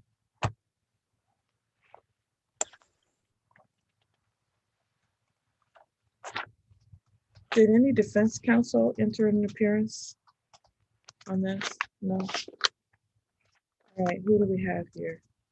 Mr. Goldstein, who has just left.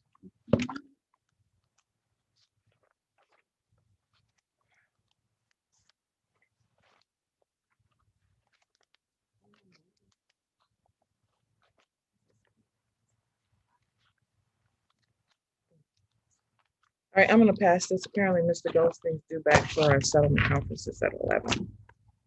Ms. Woodson is back. All right. State of Michigan versus Alicia Helms, case number 20 FB 1868 FY. Laura Willenbring on behalf of the people. Good morning, Your Honor. Daniel Woodson on behalf of Ms. Helms. Good morning, Ms. Woodson. Good morning, Ms. Helms. How are you, ma'am? Good morning. I'm good. How are you? I'm pretty good. All right, we're scheduled for sentencing in this matter today. That's correct, Your Honor. I've had an opportunity to review the report with Ms. Helms. There are no additions, corrections, or deletions that need to be made to the report. We would ask that you adopt the recommendation by probation with just a few modifications, particularly regarding costs and fees. Ms. Helms has 5 biological children, and during the interim of this case, she has also taken care of a niece and a nephew, which leaves her grand total of 7 children now under her care. She is employed at DoorDash right now. During the pandemic, she lost some of her certifications. She's in the process of trying to get those back so that she can put herself in a better financial position to care for these children. And I would just hate for her to experience technical violations because of costs and fees that she cannot afford. In addition to that, there was a recommendation regarding alcohol and substance abuse.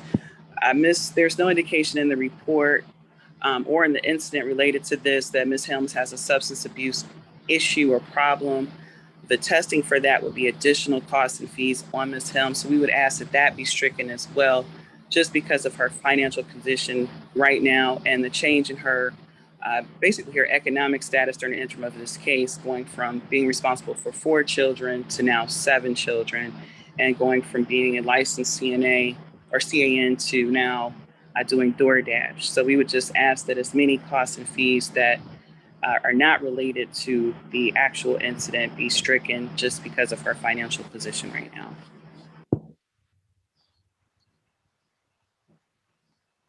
Thank you, Ms. Woodson. Ms. Willenbring, anything you want to offer as to this matter? Your Honor, I did review this report and ask that you follow the recommendations from probation. All right. Is there anything else you want to say on behalf of your client before I go to her for allocution? Yes. As you know, CPS did do some oversight and monitoring of Ms. Helms during the pendency of this case. Some of the things that she has done, including the parenting classes, and I think she did do some anger management, has afforded her the opportunity to reunite with her children. She is receiving some assistance from them in terms of services. This has changed her outlook on the appropriate way to discipline children, and things that might be perceived as disrespectful if an adult did it, and how you may handle that, even though it probably isn't appropriate with an adult as well, as certainly inappropriate with a child. So she has learned from this incident. She has gotten tools and gained tools from CPS in terms of how to better discipline her children without being assaultive. So I would just like to say that during the course of this case, and also during the course of her relationship with CPS, her mindset regarding this incident has certainly changed. Thank you. Ms. Helms, is there something you'd like to say to the court prior to sentencing?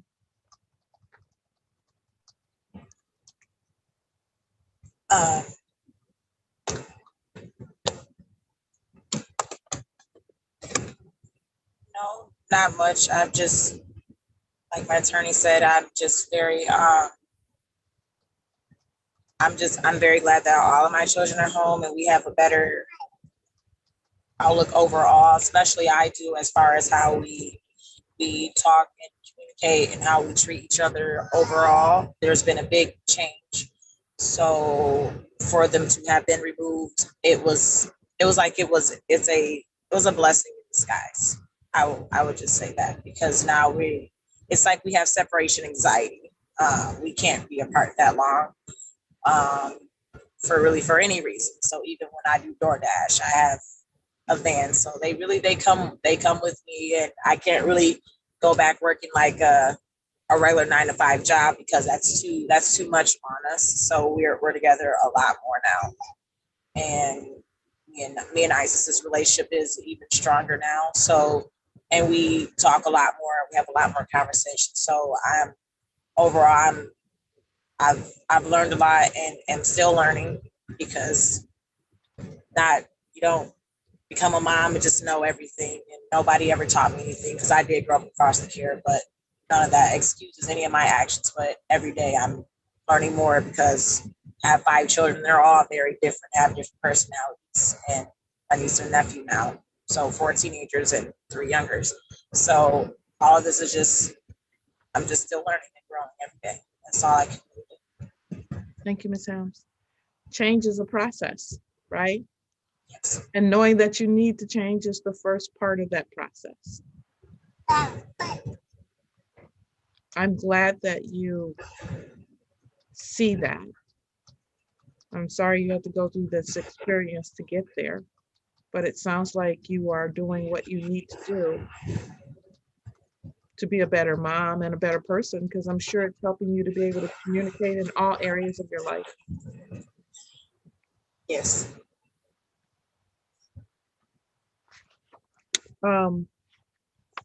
I've reviewed this report extensively. I reviewed what happened that day extensively, and I find that the recommendation for the most part is fair, and that it's designed to try to help you. Okay, so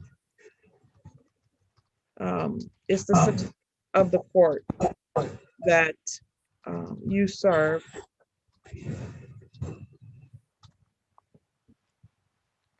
18 months on probation, $325 of fines and costs. There is a $30 per month probation oversight fee. If you complete everything that you need to do, then you're eligible to petition the court for early discharge after half of that probationary term is completed. Okay? Okay. You're to meet with probation when and where directed, including any and all home visits. You're to make earnest efforts to maintain employment. You're to complete the anger management course.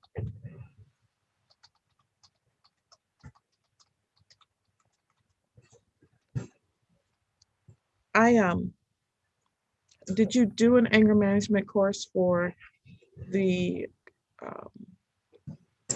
CPS case?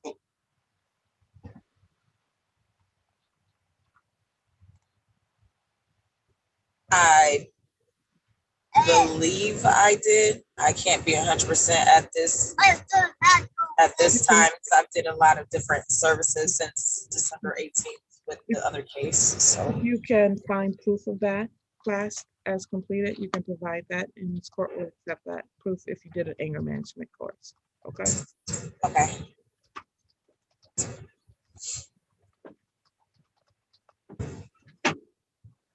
You are to have no assaultive or threatening behavior towards ISIS or anyone else. You're to submit to the code. You're responsible for random drug and alcohol tests as requested by probation. None are ordered at this time and will only be requested if needed.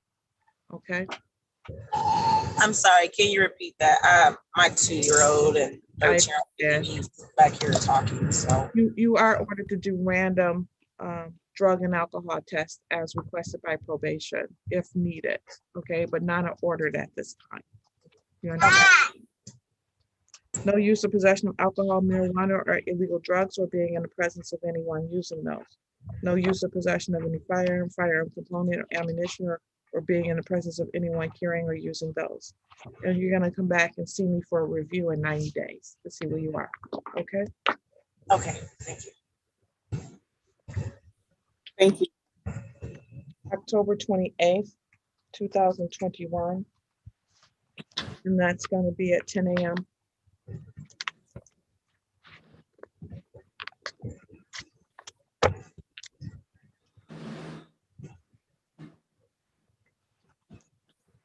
All right, you need to reach back out to your probation agent, Mr. Heaton. Okay?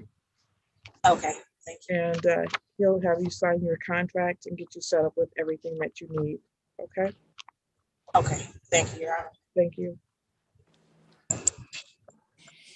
I'm okay to leave now? You are, ma'am.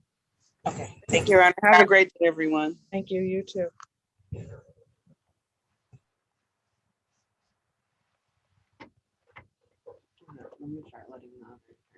All right, thank you.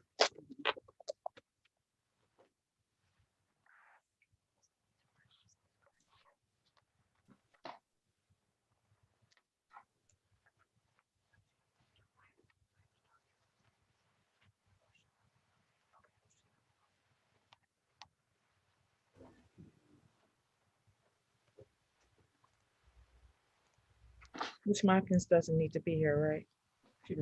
Please let her in and so we can tell her that. I believe, isn't Jonathan Harshman an attorney?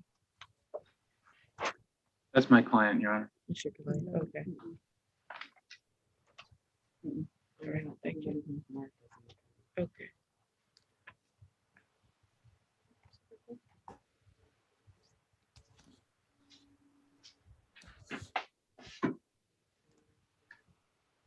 All right.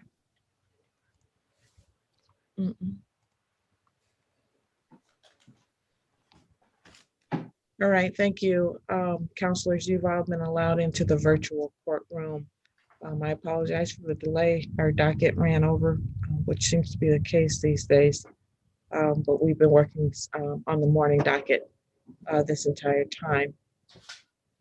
I am checking the waiting room to see who all is there before we open up the space.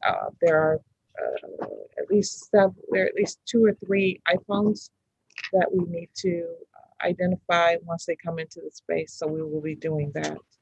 You're all here for final settlement conferences today. Ms. Mopkins, Yes. your matter has been adjourned. You're not on the docket this afternoon, ma'am.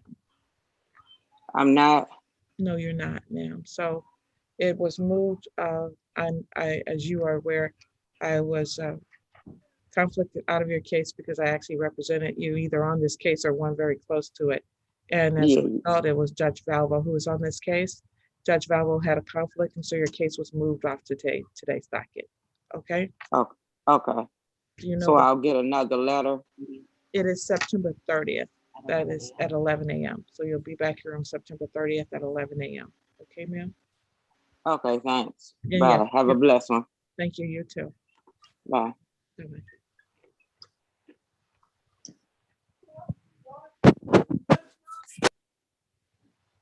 Okay. All right. Are there any preliminary matters before we allow in all of the witnesses and/or defendants? None? All right. We'll open the floodgate.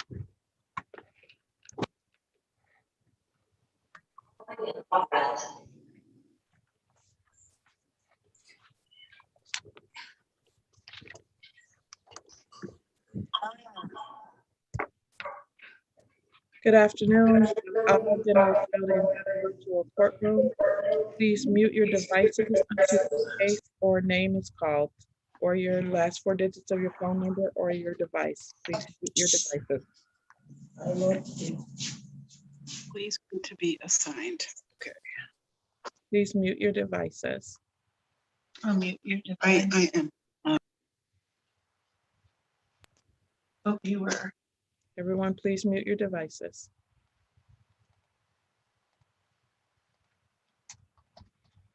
All right, thank you. Today is the day and time scheduled for settlement conferences in these cases. These are the final settlement conferences prior to jury selection. As you may be aware, this is the day at which there will be lots of negotiations going on between the attorneys in each of these cases. So this is a process. The courtroom, although it is virtual, will behave just as it has in a regular courtroom. So the attorneys will be communicating with one another in the background and determining which matters will be moving forward. So there will be lots of silence in this courtroom until the court is notified that a particular case is ready. Then that case will be called. You need to, counselors, if you need to speak with the prosecutors on your cases, you can do so either via a private chat, a direct chat to them, or you can feel free to call them or communicate via email. So there are lots of methods to communicate with the prosecution. In the interim time, there are some phones and devices in the courtroom that have not been identified. So I will be taking the time at this point to figure out who's in the space and make sure everybody's identified. If you have the capabilities, you can rename your own devices so that we know who you are. The prosecution cannot determine who is here on a case unless the devices are actually named. So I'm going to start with, there's a device that's named iPhone that is, I'm sorry? It's not connected. It's not connected. Okay. So I should start with someone whose audio is connected. That person's audio is not connected. All right. There's someone named Mark. Please. Yes, this is he. First name, first and last name, please, Mark. Mark Alvarez. Thank you, Mr. Alvarez. We will rename you. You can remute yourself. Okay.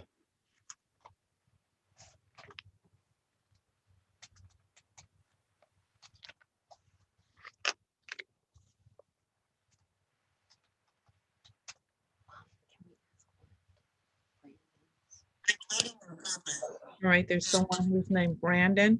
Brandon, could you please tell us your first and last name? Yes, it's Brandon Webb. Brandon Webb. Thank you, sir. We will rename you. Thank you, Your Honor. There is someone who is listed as iPhone only, has on a beautiful blue necklace and wearing a black outfit. Yes, ma'am. What is your first and last name, please? My name is Leslie Thomas. I am the mother of Malachi Thomas. Thank you, Leslie Thomas, mother of Malachi Thomas. Okay. Okay.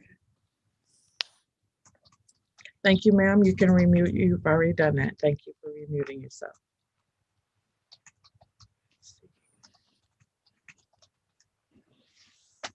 Maurice, you want me to do Maurice next? All right.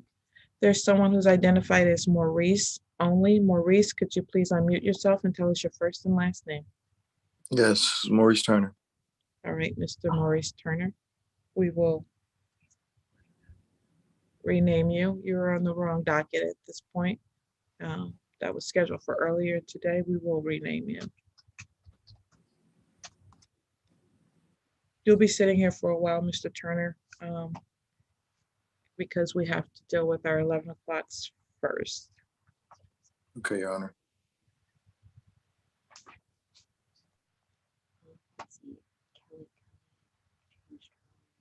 Okay.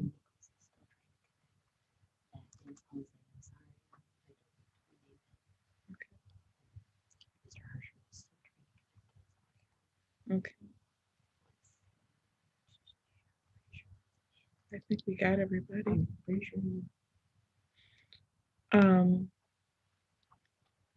Mr. Burnett and Miss Willingbring, are you seeing anyone that we missed naming that you need us to name? I think we got everybody that is connected. There are some folks who are still showing as connecting to audio. Obviously, we can't communicate with those people. And for the record, there's no one else in the. Mr. Harshman, please mute your device. Pardon me? Please mute your device, sir. Remove it? Mute. Never. Did you do that? Okay.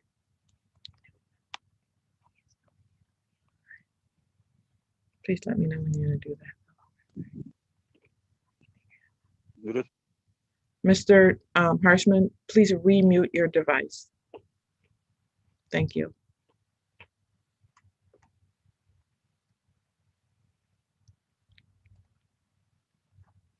All right. Do you want me to put a sign for Donovan Nichols? Yes. All right. At this time, I believe the attorneys are negotiating or discussing their matters. Please put in chat, counselors, when your case is ready to be called. Let me define what that means. You've talked to the prosecuting attorney and you know that your case is ready to be called because either they're not ready to proceed, you have a resolution, or you're certain you're going to be proceeding on to jury trial.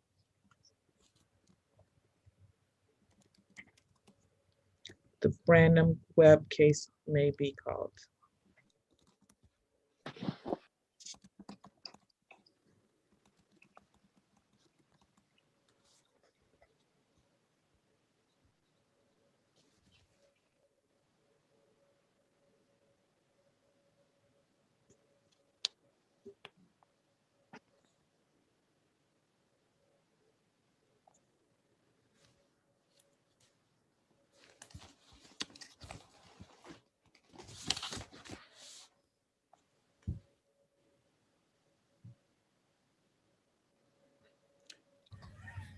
All right, the court will call the case of the state of Michigan versus Brandon Webb, case number 19S00197. Laura Willenberg on behalf of the people.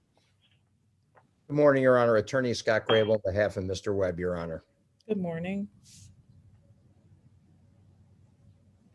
And we do have a resolution to this case, Your Honor. I can let the prosecutor, if she feels comfortable announcing the resolution, if that's acceptable to the court.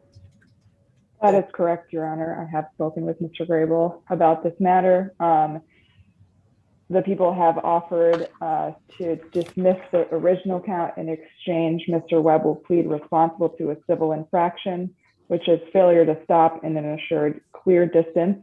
PAC code 257.627, number 1 in parentheses.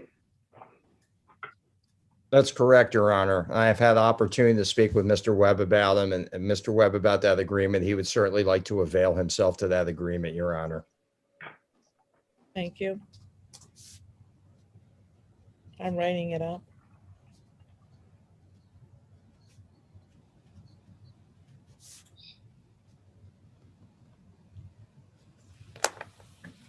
And for the record, Your Honor, I believe that is a 2-point civil infraction, which I have discussed with Mr. Webb, so he's aware of that as well. Thank you. And there's a fine of $120 for that. And that's fine. He's prepared, Your Honor, to take care of that by close of business day tomorrow, if that's acceptable to the court. Yes. All right. Mr. Webb, you understand the offer that's being made here today, sir? Yes, Your Honor. And you plan to accept that offer? Yes, Your Honor. All right. On the date of January 19th, 2019, are you pleading responsible to failing to stop within an assured distance? Yes, Your Honor. All right, thank you. $120 payable by July 30th. Count 1 is dismissed. Thank you, Your Honor. We'll contact the court to, once it's entered in the system, to pay it online or make arrangements. Thank you. Thank you. Appreciate that. Thank you, Your Honor. Have a good day. You too.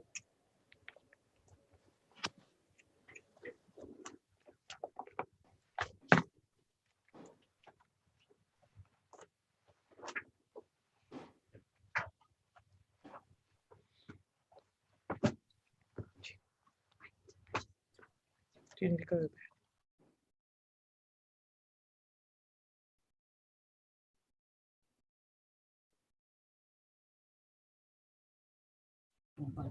The court is going to be in a brief recess. You can still put in chat when cases are ready, so we'll know.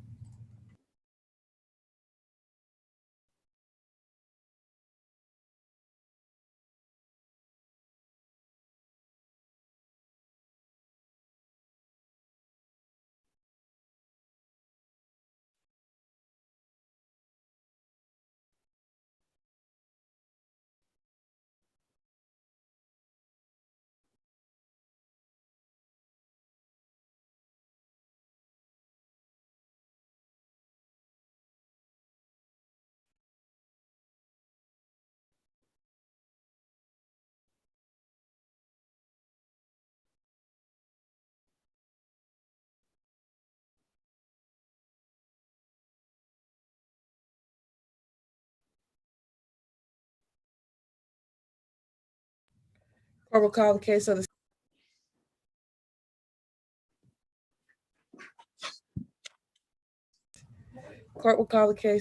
the State of Michigan versus Donovan Nichols, 20S00286. Good morning, Your Honor. Spencer Clayton appearing on behalf of Mr. Nichols, who is on. And Mr. Nichols, if you'd identify yourself, please. I'm Donovan Nichols. Hello, Mr. Nichols. Hello, Counselor. Good morning, Your Honor. Your Honor, we were retained on this yesterday. We did get the discovery yesterday afternoon. I did have a brief conversation with the prosecutor. She did extend an offer. I would just like some time to speak with my client about it. I think this is a case that could possibly be set for a trial. So I'd just like some time to discuss that with my client. It's already set for trial, Counselor. Can I see Counselor?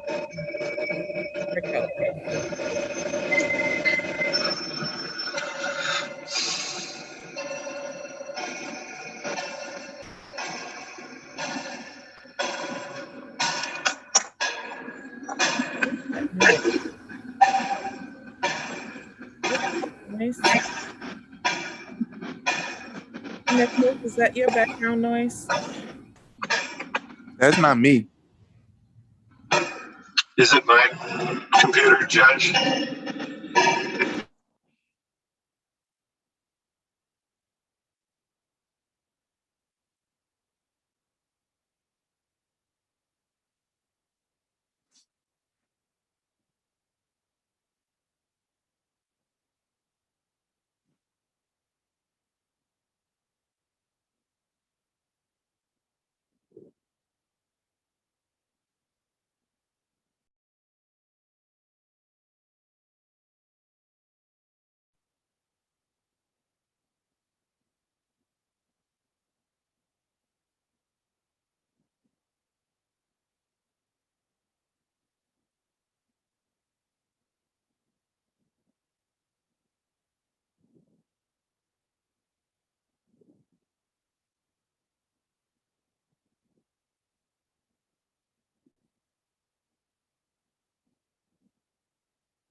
All right.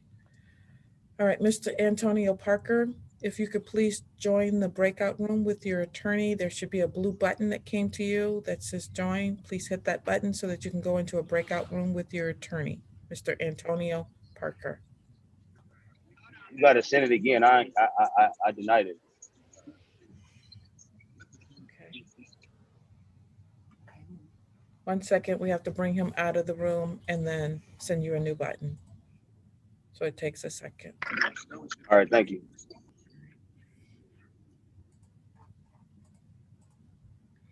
To all of the clients in the room and or witnesses, you may receive a blue button that says, please join a breakout room. That's because either the prosecutor or your attorney, the prosecutor if you're a witness, your attorney if you are a defendant, wants to meet with you in a breakout room. Okay, so please hit that button, don't deny it, join and go in and talk to whoever needs to talk to you in that space. Your Honor, can I get Dan Addis changed to Michael Brown? Okay, Mr. Addis, it's Michael Brown. Okay, thank you. We will change that. Thank you. We will also be giving a breakout room to Mr. Clayton and Mr. Nichols so that they can go into a breakout room. He's right there. I know, but I listed by their name. Yeah. Okay, I'm letting Callie back in. Okay. It's Callie. She was in here before. Okay.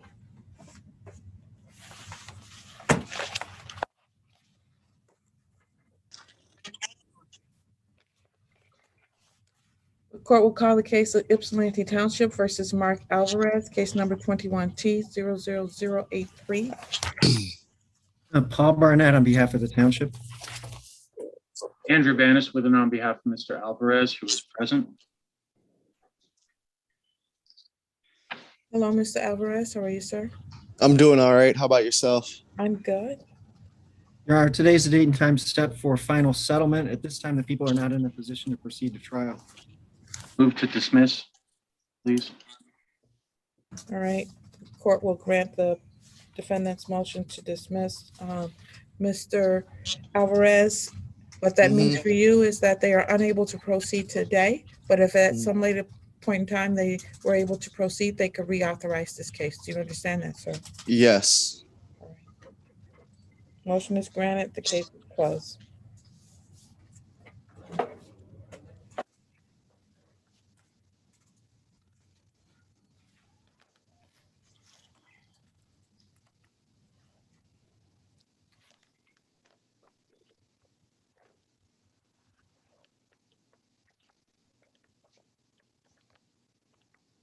I will be calling the Jonathan Harshman case next.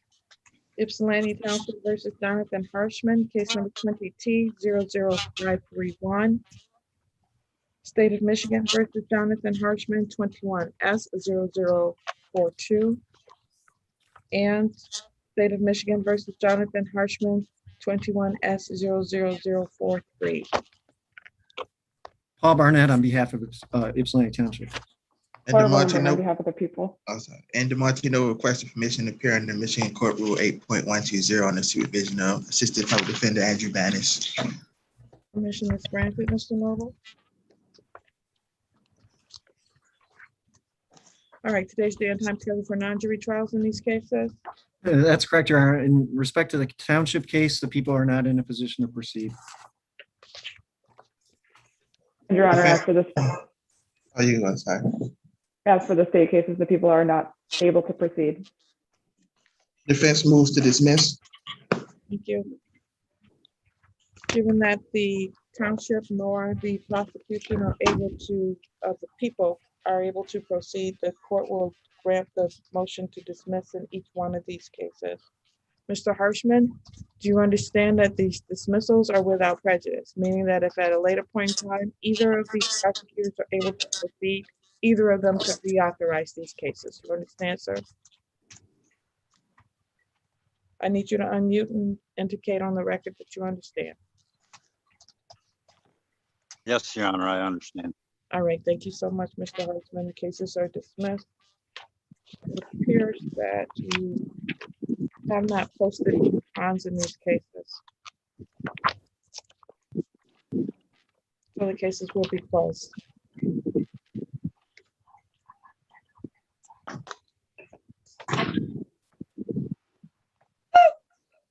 Moment to write in the files. You're all set, Mr. Harshman. Pardon me? You're all set. You may leave at this point. All right, thank you, Your Honor, and you have a great day. You too.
I will call the case of Ypsilanti Township versus Anthony Jason, 20T00516. Paul Barnett on behalf of the township. And good morning, Your Honor. Olga Yermolenko on behalf of Mr. Jason Anthony. Your Honor, I don't believe my client is present this morning. I tried reaching out to him earlier this week. Unfortunately, the only phone number I have for him is no longer in service. However, I don't believe that people are able to proceed today, and knowing that, I would ask the court to waive my client's presence for today's purposes. That is correct, Your Honor. We are not in a position to proceed today.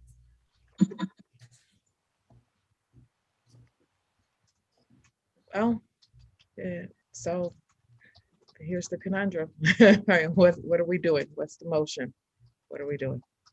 Your Honor, I would ask to waive my client's presence and move to dismiss the case.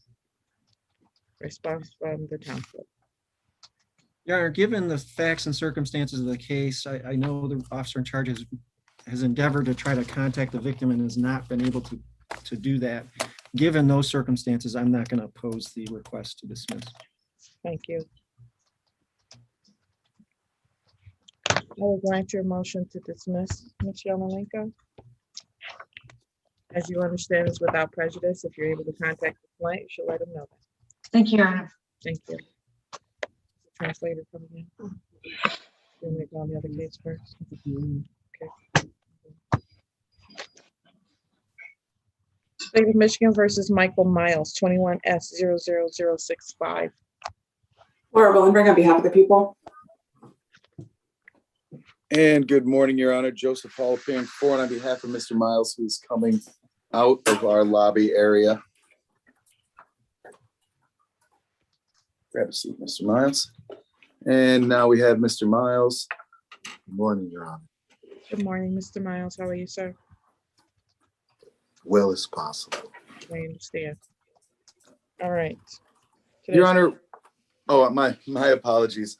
With regard to the final settlement conference, there was apparently an offer was forwarded, and we've confirmed that, along with a notice of intent to introduce 404B evidence on Friday at approximately 4:59 p.m.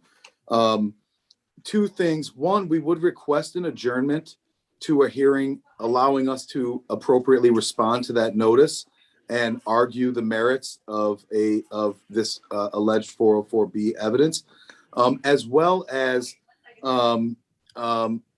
we already spoke with Ms. Willenbring, and as Mr. Miles was just made aware of the offer, which is a 4A offer, we have asked that offer remain open until the motion. Ms. Willenbring indicated that it would remain open until a hearing, or our next hearing, whether we want to label it a final settlement conference or a motion hearing. But as to the actual trial, I think both sides are willing to waive to bench as well. So we would ask for an adjournment to respond to 404B, but we would also ask to cancel the current, the August 6th date, and for this court to set, and Mr. Miles has requested the soonest possible bench trial date that Your Honor could entertain. Thank you. All right. First of all, let's deal with the bench trial first, because I think that will help us determine the dates of the remaining matters. Mr. Miles, your attorney has indicated here today that you would like to waive to what's called a bench trial or a non-jury trial, which is a judge trial. You have a constitutional right to have a trial by jury, at which time 6 people would determine whether or not you committed the offense that you are alleged to have committed. You can waive that right if you so choose and go to a bench trial. So I'm here asking whether or not that is what you're choosing to do today. I would like to do that, Your Honor. All right, thank you, sir. All right, what is our earliest bench trial date? August 24th. All right, we have a bench trial date of August the 24th, which may be too soon. I don't, how does that work for the party? And then we'd have to work backwards in terms of the 404B, or we could do it on that date potentially.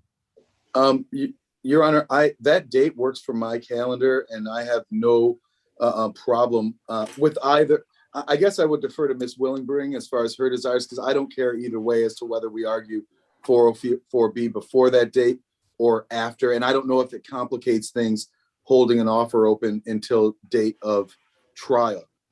So I would defer to Ms. Willenbring on that. The next date after the August one.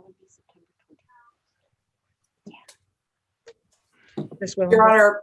Honor, what Mr. Hall has stated on the record is correct. I did make an offer to plead to 4A on Thursday, July 22nd.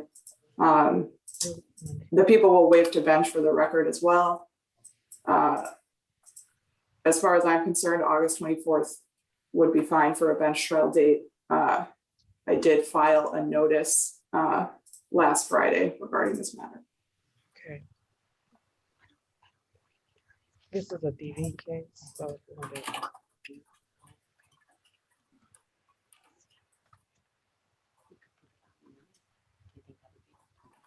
No, not really. So then we do. It's the 16th. Does that work? All right. How about we have the 404B argument on August the 16th? And then the trial on August the 24th. That way, everybody knows how to couch their arguments if we can't reach a resolution. I think that's fair to all parties if that works. We will make it work on the 16th, Your Honor. It's kind of a crazy date for our office, but we've handled worse. Okay. So August the 16th, is there a particular time that works better? Honestly, not really. It's more, approximately 10:30 would be about the best, but I don't want to presume to be able to pick and choose. That's fine. I was giving you that option today, so I'll do it at 10:30. Thank you very much, Judge. August 16th, 2021 at 10:30 a.m. For the motion. Non-jury trial will be August 24th, 2021, and that'll be at 2 p.m. Your Honor, for the record, I would like to clarify if either or both of these will be via Zoom or in person. I was anticipating that the motion argument would certainly be by Zoom. And if counsel is requesting in person, then I need to know that up front. I would so request for the bench, only for the bench trial, Your Honor, not for the motion. I believe the motion can be adequately handled via Zoom. All right, I'm noting in my file that's in person. Hello. So then you need to have all parties here present for the in-person hearing on that date, Ms. Willenbring, and I know that complicates matters. I don't know if you want to bring your computer over and handle the other cases that will not be via in-person on in a different space. We'll try to find a space for you to handle those. Yes, Your Honor. Zoom matters. Okay. And that is, I'm sorry, that's for the 24th. That's for the 24th. Oh, okay. And I obviously I do not request this only to inconvenience Miss Willenbring. I'm sorry about that. And here's the real rub to this. If we can get this resolved, hopefully we'll do that on the 16th, and then that would negate that part of it. Unless, and I don't know whether we already have one scheduled for in person on that day. It's possible. So. Okay. Thank you, everybody. Thank you, Judge. Thank you. See you then. We will cancel all jury trial dates in this matter. State of Michigan versus Jose Osorio Soriano, case number 20S00077. Laura Willenbring on behalf of the people. Good morning, Your Honor. Robert Ellman on behalf of Mr. Osorio. Hello, Your Honor. This is the Spanish speaking interpreter. My name is Daniel, ID number 215718. Thank you. Daniel, nice to meet you. Nice to meet you, Your Honor. All right, please raise your right hand, Daniel. Yes. Do you swear or affirm to translate from English to Spanish and Spanish to English to the best of your ability? Yes, I do, Your Honor. Thank you. You're welcome. All right, we're here for non-jury trial today. El día de hoy estamos presentes para lo que es este proceso sin jurado. I'm sorry. It should be final settlement conference. Thank you. We're here for final settlement conference, Daniel. I'm sorry, I couldn't hear you, Your Honor. Final settlement conference. We're here for final settlement. Okay. Aquí estamos para lo que es este acuerdo final de conferencia. Okay. Very good. Your Honor. There is an offer in this matter to plead to an added count of high BAC. In exchange, count 1, which is operating while intoxicated with a second offense notice, would be dismissed. Ok, y lo que indica la fiscal es de que hay una oferta para declaratoria sobre un cargo de BAC en el cargo, ¿verdad? En el cargo 1 por manejar bajo estado de ebriedad para que sea desestimado. Your Honor, I would just add that that offer is correct. However, there is also an agreement in that offer to no upfront jail. There's an agreement, I'm sorry. There is an agreement. 1 second, Counselor. Apparently the noise that's coming from Mr. Osorio's device is making it inaudible for the recording. So, Mr. Osorio, you appear to be in a public place that has a lot of background noise, and the court can't record what's happening. Mr. Daniel, could you interpret that? Yes, absolutely, Your Honor. Señor Osorio, bueno, lo que indica es que parece que el ruido de fondo del área donde usted se encuentra, tal vez está en un área pública o algo así, y pues el ruido no se está, o no está permitiendo, digamos, de que haya una grabación correcta. That is correct, Your Honor, and this will also be a no contest plea. Es correcto, su señoría, y también esto va a ser declaratoria de no contiendo. And I have emailed the police report to Mrs. Ball and to Mr. Elman. También procedió a enviar el correo electrónico, por correo electrónico el reporte de policía al señor Elman, al igual que al señor. And just for the record, Your Honor, I have discussed with Mr. Osorio and any possible immigration consequences as a result of this plea, and he has also spoken directly with his own immigration attorney.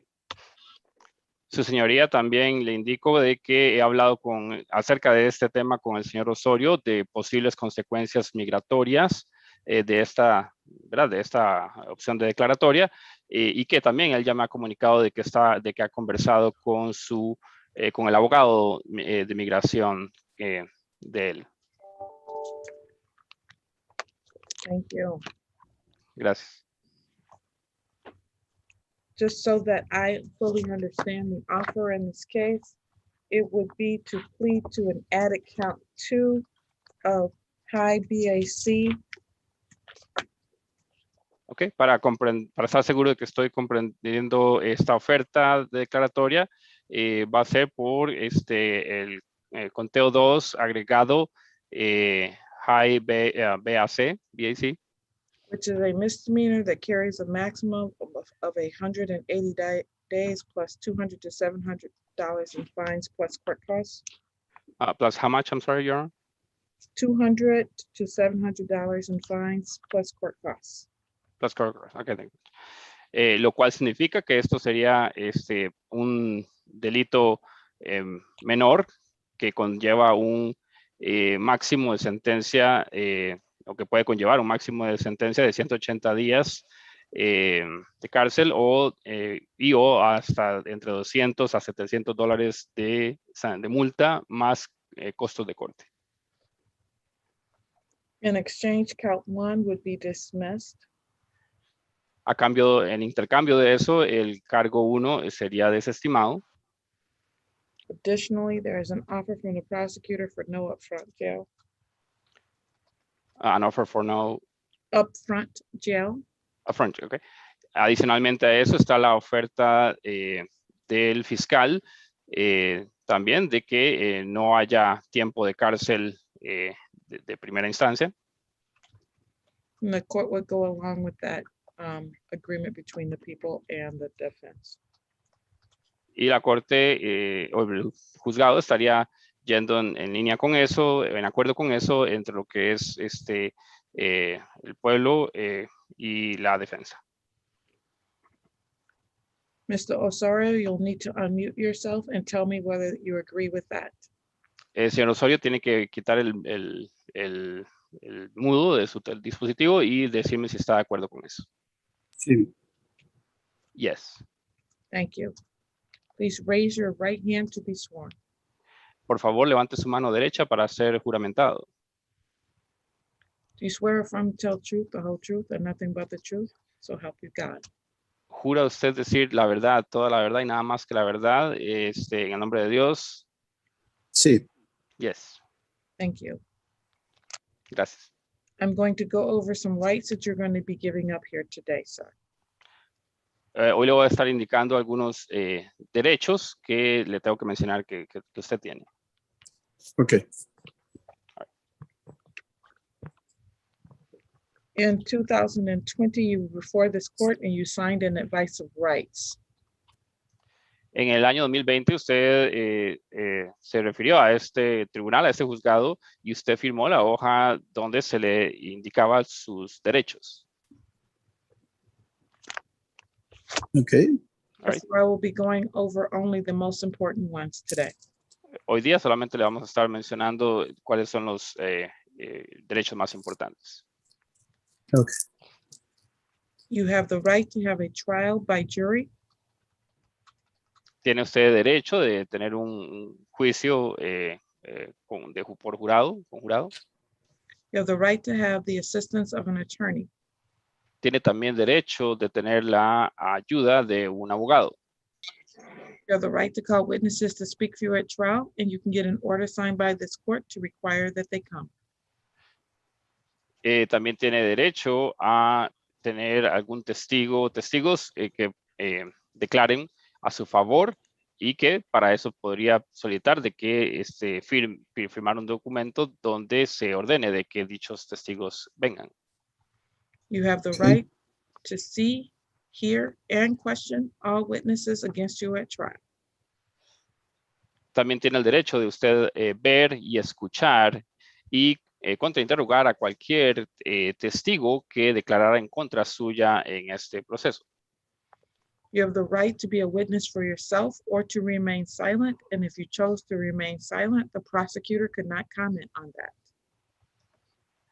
También tiene el derecho para de que usted puede guardar silencio o abstenerse de declarar y que el fiscal no pueda alegar o comentar sobre eso. You have the right to be presumed innocent unless proven guilty beyond a reasonable doubt. También tiene el derecho de que se presuma de inocencia a no ser que se encuentre que sea culpable más allá de toda duda razonable. Do you understand all those rights, sir? ¿Entiende usted, señor, todos esos derechos? Sí. Yes. You will be giving up all those rights with the exception of the attorney who will stay with you through the sentencing phase. Y va a estar recibiendo usted una copia de todos estos derechos, con excepción de lo del abogado, que estará revisando con usted esto en Christ. Okay. There will be no automatic right to appeal this. No va a haber derecho automático de apelación de esto. If you are on probation or parole at this time, this could be considered a violation. Si usted actualmente se encuentra bajo libertad condicional o libertad vigilada, esto se consideraría una violentación. And if you are not a United States citizen, this could have immigration consequences. Y si usted no es ciudadano estadounidense, podría esto conllevar consecuencias migratorias. Do you understand those things, sir? ¿Entiende usted estas cosas, señor? Sí. Yes. Thank you. Thanks. As to the charge of operating a motor vehicle with high blood alcohol content, how do you plead, sir? Okay. Sobre el cargo de conducir un vehículo con alta concentración de alcohol en la sangre, ¿cómo se declara, señor?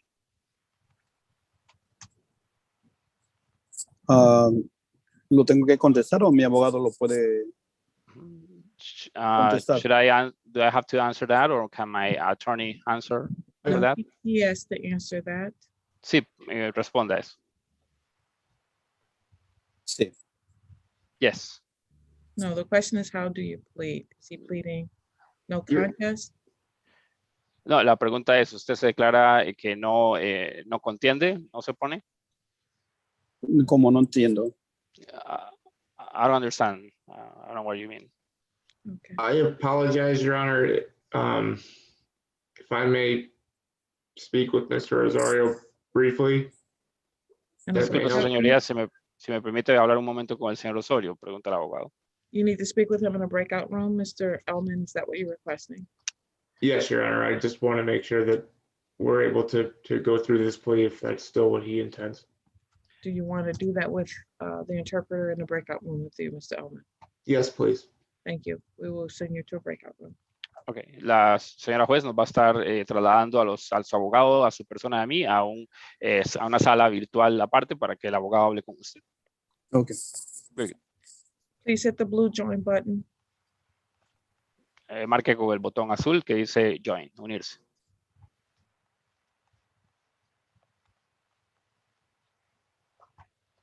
Recall in the case of the state of Michigan versus Donovan Nichols, 20S00286. Laura Willenbring on behalf of the people. Attorney Spencer Clayton on behalf of Mr. Nichols, P number 77302. Your Honor, I did have the opportunity to speak with Mr. Nichols in a breakout room. At this time, I do believe he wishes to waive his right to a jury trial, have this matter set on the bench trial docket. Thank you so much. Are you requesting in person on this particular matter, sir? Yes, Your Honor, solely just because I don't want to have connection issues. Yeah, there have been plenty of those today. I fully understand. All right, and for the record, sir, we do have a copy of your appearance that is being filed in the file. All right. Mr. Nichols, can you hear me, sir? Yes, ma'am. All right, you're scheduled for a general settlement conference and a jury selection next week. As you know, 6 people would have the opportunity to decide whether or not you commit the offense that you're alleged to have committed, and you have a constitutional right to that. If you so choose, you can waive that constitutional right and agree to have a trial by a bench. A bench trial is a trial by the judge and the judge of this court, so I will be making that decision. Is that what you're choosing to do, Mr. Nichols? We chose to have the judge decide. So you kind of confused me when you said 6 people choose my fate or whatever. So. All right. So you don't want to have the 6 people. You want the judge, and I'm the judge. Is that what you want, sir?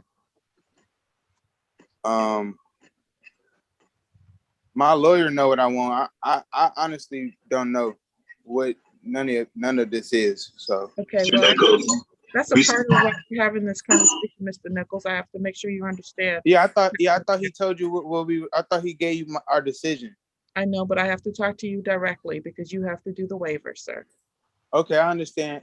So if you asking me, are we going ahead with his decision? Then my answer is yes. When you say anything different, then I'm just getting confused. All right, Mr. Nichols. All right, never mind. Mr. Clayton. Mr. Nichols, can you hear me? Yes. We spoke about how you would have to waive your right to a jury trial in order to get a bench trial. Is that correct? Is that what I'm supposed to do? You have to place this waiver on the record, and we talked about that. And yes, we're asking if that's what you want to do. In fact, is to waive your right to a jury trial. That's what I want to do, sir. Okay. That's what I want to do, sir. I kind of don't understand y'all because this is my first time dealing with anything with the law, so I don't really know. The judge, but yes, I do. The judge is asking you if you understand that you have the constitutional right to a jury trial and that you wish to waive that and have it set for a bench trial, which is what we discussed. All right, I understand now, and yes, I do. All right, thank you. Ms. Willenbring, are the people willing to waive? Your Honor, as I mentioned in the break room, the people are willing to waive to bench if Mr. Clayton and Mr. Nichols will stipulate to both the taking of Mr. Nichols' blood and the admission of the results of that blood test. So stipulated, Your Honor. Thank you. All right, I'll place the non-jury trial on for August 24th still.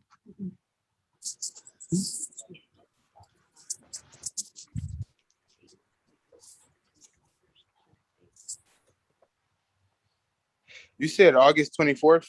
Or September 21st. All right, so August 24th is good with me. Okay, August 24th, 2021 at 2 p.m. And that's in person. You said that's in person? That's what your attorney just requested, sir? All right. I was just asking if that's what you said. I apologize. Yes, it is what I'm asking. All You right. said not. Yeah, I'm sorry. All this confusing to me. I really don't know anything about the system or anything. So I apologize. All right. Your bond is continued, and I will see you on August 24th, 2021 at 2 p.m. in person, okay? Thank you. All right, thank you. Yes, Is that Mr. at 14B district? Yes, it's the one on Huron River Drive in Ypsilanti Township, Mr. Nichols. 14B district, August 24th at 2 o'clock. Yes, sir. All right, thank you. All right, thank you, Mr. Clayton. All right, recall in the state of Michigan versus Jose Osorio Soriano. Horrible and right on behalf of the people. Good morning again, Your Honor. Robert Ellman with and on behalf of Mr. Osorio. Thank you very much for the brief breakout room. All right, where are we with this, Mr. Ellman? Your Honor, we are ready to proceed with the plea. Thank you. Entonces, señoría, estamos listos para proceder con la declaratoria. Indica su abogado. Okay. All right, Mr. Osorio, once again, to the charge of operating a motor vehicle with a high blood alcohol content, how do you plead, sir? Muy bien, señor Osorio, una vez más le pregunto sobre el cargo por conducir un vehículo motorizado con contenido alto de alcohol en la sangre. ¿Cómo usted declara? Oh, no contiendo. No contest. All right, sir. And do you understand what no contest means? ¿Y usted entiende lo que significa no contiendo? Sí. Yes.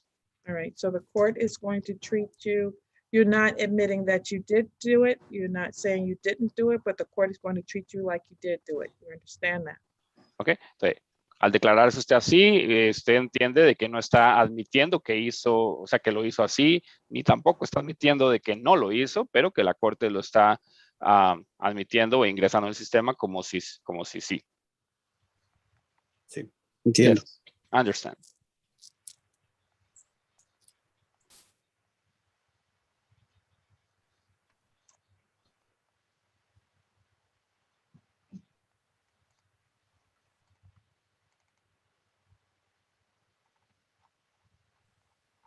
All right, I'm reading, all right, sorry.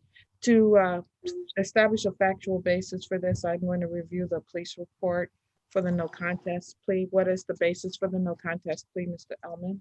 Lack of memory, Your Honor. Thank you. Sorry. I find that that's appropriate basis for a no contest plea. Ok, la señora juez le preguntaba a su abogado, de verdad, de que quería tomar bases factuales de la declaratoria, de por qué la declaratoria de no contiendo, y para eso iba a revisar o va a revisar el reporte de policía. Entonces le preguntó al abogado de por qué razón considera la declaratoria o le recomendó la declaratoria de no contiendo, y el abogado le respondió por falta de memoria. No. Okay. Yes. Does anyone promise you anything that has not been placed on the record, sir, to get you to plead? Okay. ¿Se le ha prometido a usted alguna cosa fuera de las actas para que usted decidiera tomar esa declaratoria? No. No. Has anyone threatened you in any way, sir? ¿Alguien lo ha amenazado de alguna forma a usted? No. No.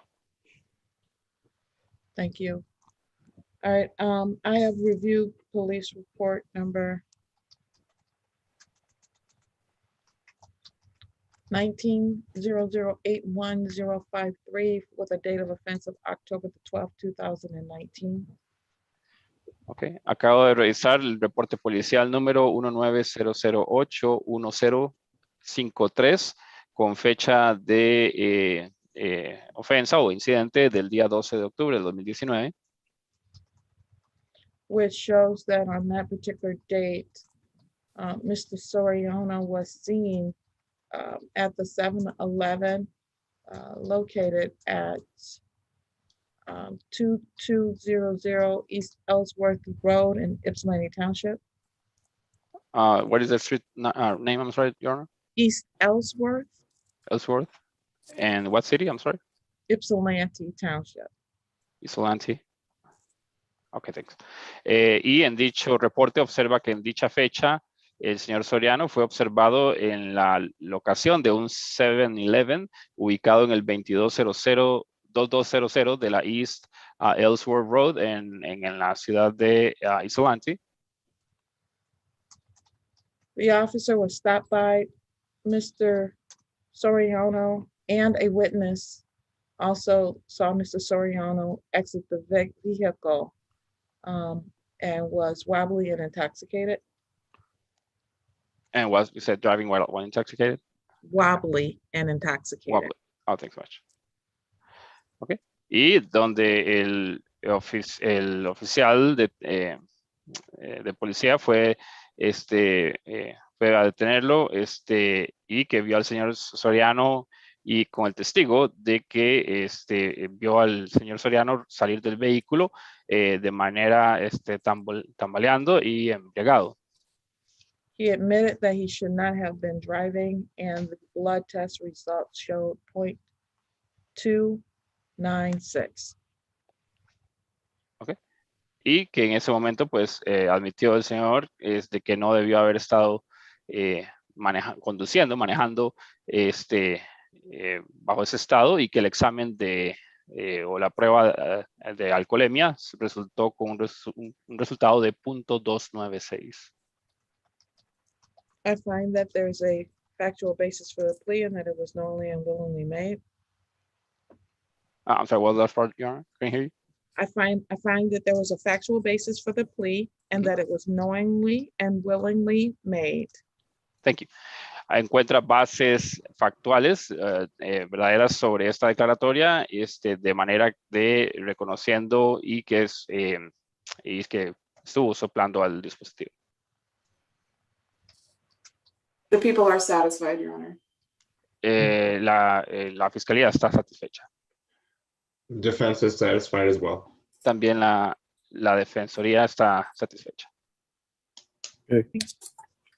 Thank you. Sentencing in this matter will be on. Ok, se va a estar enviando la comparecencia del caso. September 16th, 2021 at 10 a.m. I'm sorry, Your Honor, you said 10 a.m.? Correct. Okay. Indica para comparecencia el 16 de septiembre del año 2021 a las 10 de la mañana. Sir, you need to make and keep an appointment with the probation department. Tendría que realizar, hacer una cita con el departamento de probación. To get an assessment done for alcohol. Para que se le haga la evaluación de alcohol. Do you need the phone number? ¿Ocupa el número telefónico? Sí. Yes. You have a pen and ready to write it down. ¿Tiene el pluma y listo para anotar en un papel? No, pero se lo podría dar a mi abogado y yo le marco a él al ratito, por favor. No, but will you be able to relay that to my attorney and I will try to reach him in a little while? Yes, your attorney should have the number. Do you need it, Mr. Elman? No, Your Honor, that's just the 14B probation number, correct? Correct. I have the number. Okay. Tell him. Sí, le indica la juez de que su abogado tiene el contacto y que se lo va a estar dando. Bond is continued. Thank you very much, Your Honor. Mr. Soriano, Osorio, I'll call you in just 1 second with the number. Okay. Okay. Thank Ahorita you. le llama el señor abogado. Gracias. Sí, gracias. Yes, thanks. Thank you. Thank you, Daniel. You're welcome, Your Honor. Have a good day. Anything else? Oh, you too. Thank you so much for your services. Bye-bye. Good day. Bye. Your Honor, Yes. if I may we call the Antonio Parker case?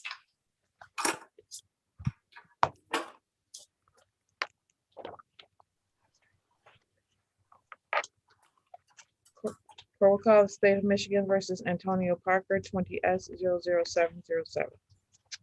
Laura Willenberg on behalf of the people.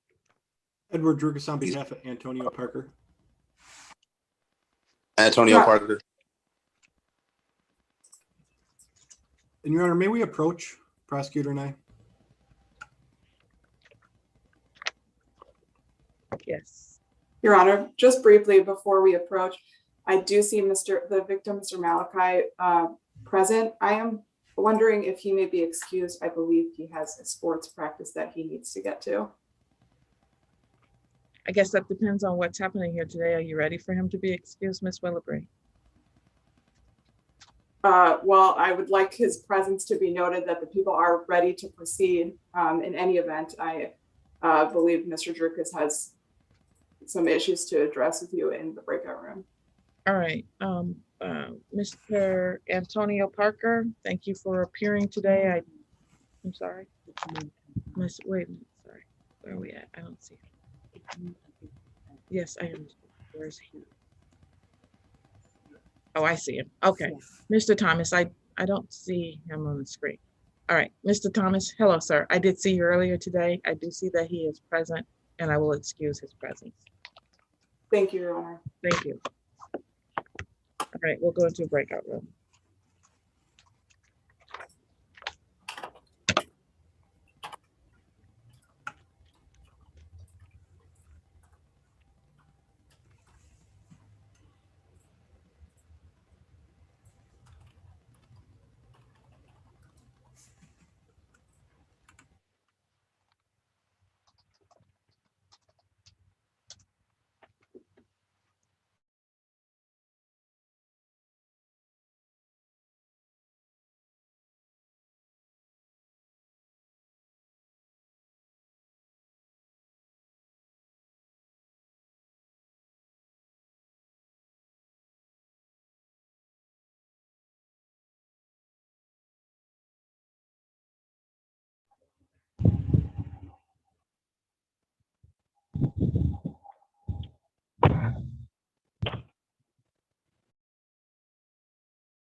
I'll tell my have typically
there is financial distress. Okay. All right. I guess I'll just have to find the vet that's the least expensive. So they want he wants to get, they want to see him about, is it for the spot that they where someone hit him on top of the head? Mr. Parker, you're not muted. We can hear your conversation.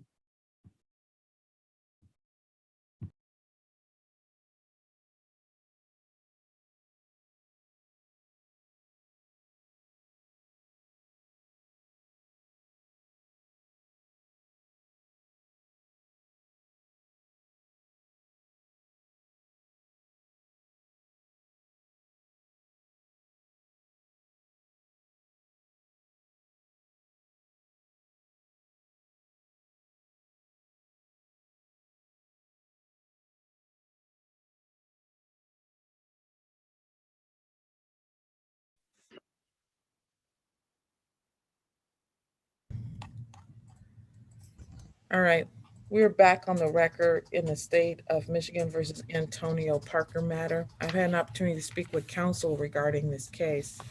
Mr. Parker, are you present? Yeah, I'm here. All right, so it's my understanding that you had made a request to hire counsel, and I've discussed this at length with your attorney. Can you please come on the screen, sir?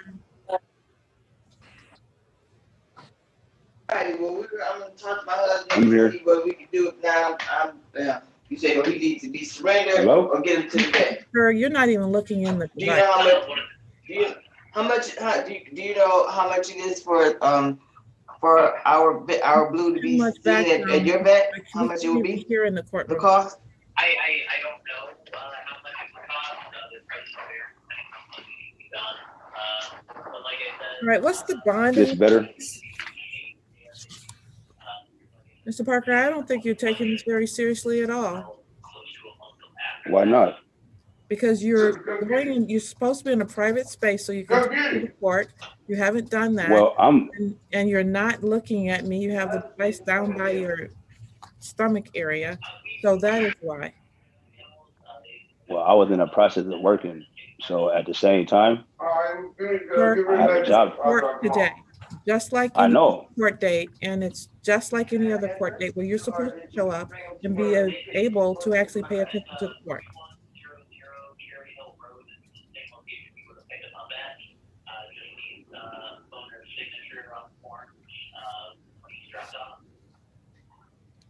So your attorney has indicated to me that you are considering trying to hire an attorney. You have had since March of 2021 to hire counsel in this particular case. It is the day of the final settlement conference. You have jury selection scheduled for next week. You understand that, sir? Yeah, but I don't want to go to court with him. So I'm firing him. He didn't do anything that I asked him to do. I have witnesses that he did not call for me. So it's like, what do you expected to be here today? They're not expected to be here. Don't talk over me. They're not expected to be here until the actual jury trial date. That has I understand that, but yet. I understand that, but he just clarified. He just clarified something that is not supposed to happen yet. You're saying he hasn't done something that is not even required to happen yet. Well, so he said he wasn't going to call them, and he said that I'm trying to figure out why he haven't called them. It's been over 2 months. Like these is witnesses for me. He ain't ever took the initial step to attempt to call them. All right. Well, you can hire whoever you want to hire. You have a week to do so, sir. So, if you're continuing on the jury trial, I can really represent myself. Yeah. Well, I'm not approving that. Your trial is scheduled at this time for August the 6th. That's fine, but long as I got it on record that he's fired, that's perfectly fine with me. Well, you can't fire him because he's court appointed. So if you want to hire someone else, you can feel free to do so between now and September the 6th. Well, I have a right to fire my court-appointed lawyer. You have a right to hire an attorney, sir. You don't have a right to fire a court-appointed attorney. Oh, when that happened? When I just said so. So we don't have so the laws changed that I don't have a right to fire no attorney at all. You have a right to hire who you want to. He's court appointed. So you're not representing yourself. I've appointed an attorney for you. We're going to jury selection and he's remaining on this case. If you want to hire someone else, you can feel free to do so. Otherwise, this is the attorney that's appointed to you.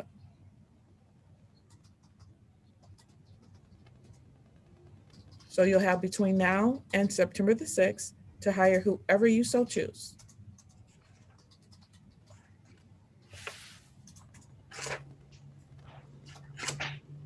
September 6th, 2021 at 9 a.m. I'm sorry, August 6th, September 21, August 6th, 2021 at 9 a.m. for jury selection. I won't be here.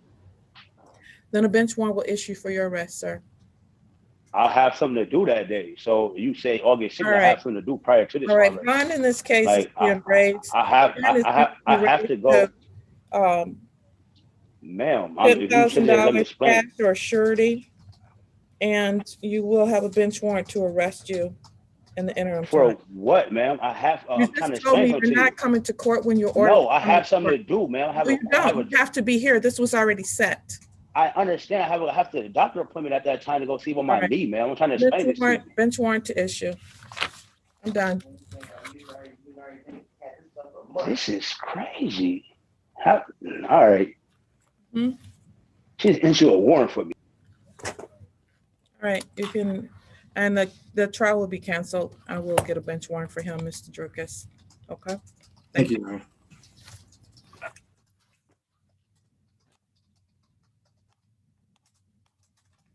State of Michigan versus Kelly Khalid, 18S00781. Laura Willenberg on behalf of the people. Video on that case, Your Honor. Andrew Bannis with and on behalf of Ms. Khalid, and I appreciate you calling this case before my others. I think Ms. Khalid is on her way home from the hospital right now. My understanding, this is either going to be nolle prost or I'm going to move to dismiss. I'll let Ms. Willenberg address that. Yes, Your Honor, the people are not in a position to proceed at this time. Respectfully move to dismiss. Thank you. Left 2 lanes to turn All right. left on The defense's motion to dismiss is granted. Ms. Khalid? Hi. Hi. Your matter is going to be dismissed today, okay, ma'am? What does that mean? This is over? The case is going to go away. I have to explain something to you, though. It means that it's going away because they can't proceed. If they were able to proceed later, they could reauthorize it. But based on what I'm Oh, they can't proceed because my baby daddy's my pimp. So yeah. then. All right. Well, there's wow. Human trafficking. I have a text number. Ms. Khalid, don't forget you still. They gave me Dilaudid and Ativan at the same time. So I apologize. That explains where you are. All right. Thank you. This case is dismissed. Thank you. You're welcome. Bye-bye, Ms. Khalid. Bye. Do I go?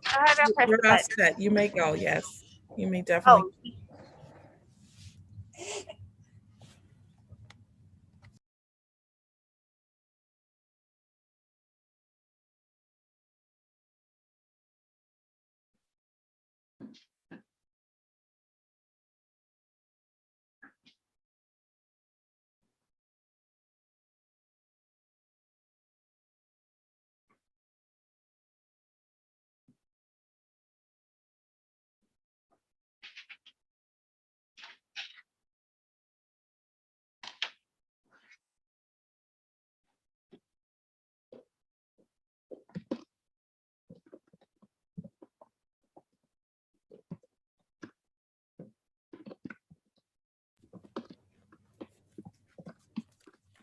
State of Michigan versus James out there, case number 20S00539. Laura Willenberg on behalf of the people. Excuse me, Your Honor. I'm sorry. Andrew Banis with and on behalf of Mr. Alter is present. Sorry, Mr. Alter, I butchered your name, sir. Could you please turn your screen on?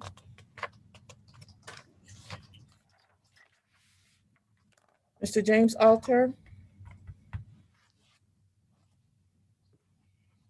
James, we can't see or hear you, so try to correct that, please. Thank you, sir.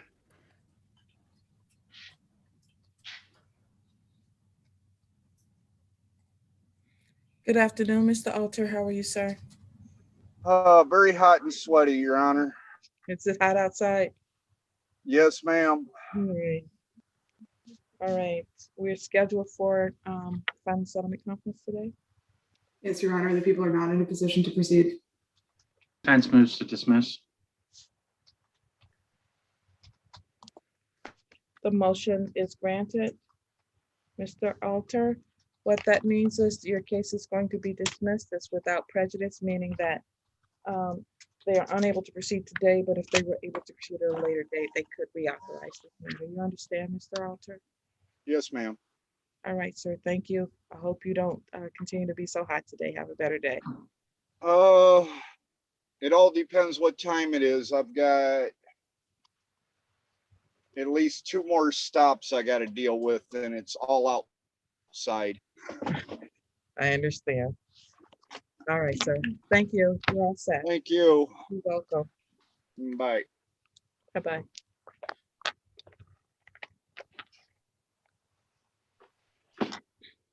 State of Michigan versus Daniel Webster, case number 17S00794, as well as 17S00717. Laura Willenbring on behalf of the people.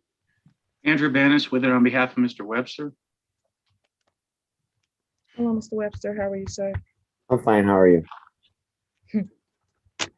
I've had better days, but I'm okay. I've been watching.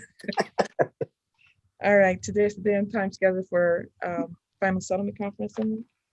Yes, Your Honor, the people are unable to proceed in either matter. Move to dismiss in both cases, Your Honor. Thank you. The motion is granted in both cases.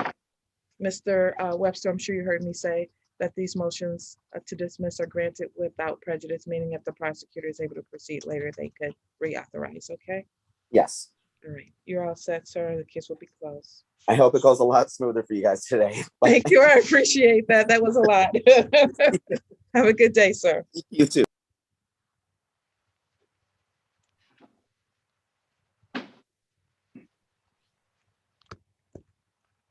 I'm just writing in the files. Give me one moment. I'll call the next case momentarily.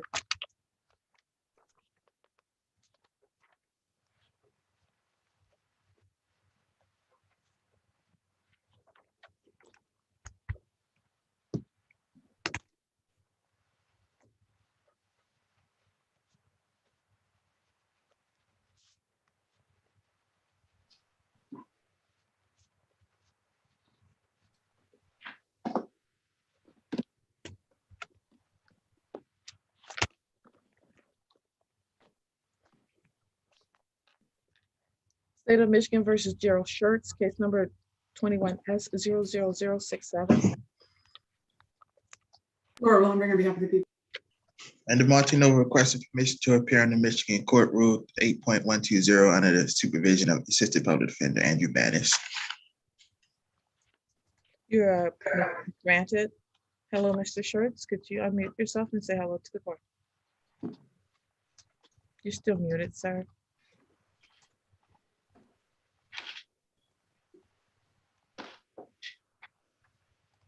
This is Gerald Church, Your Honor.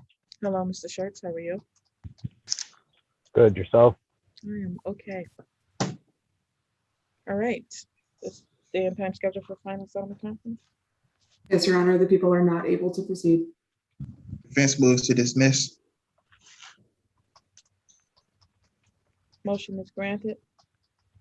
Mr. Schertz, I'm certain you heard me say to several other people that this motion is granted without prejudice, meaning that if the prosecutor is able to proceed later, they could. You understand that, sir? Yes, ma'am. All right. Have a Yes, good ma'am. Thank you, too. Thank you.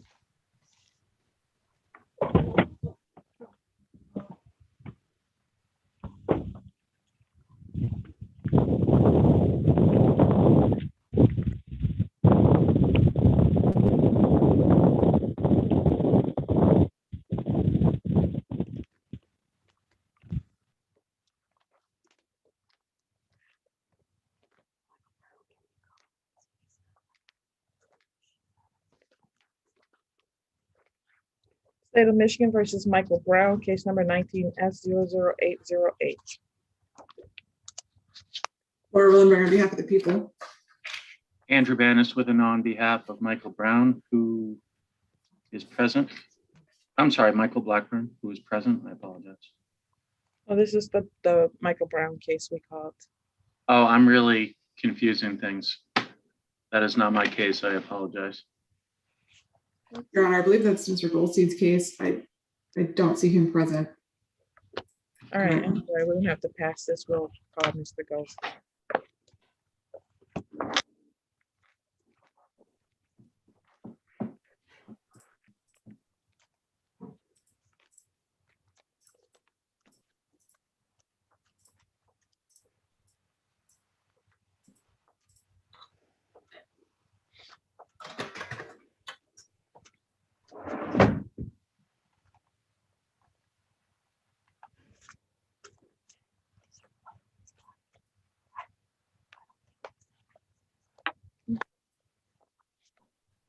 Okay. State of Michigan versus Michael Blackburn, 20S00415. Laura Willenberg on behalf of the people. Andrew Banis with an on behalf of Michael Blackburn, who is present. Hello, Mr. Blackburn. How are you, sir? I'm good. How you doing? I'm pretty good. All right. Your Honor, I believe the people are ready to proceed. Could we please have a brief breakout room? Yes, you may. Thank you.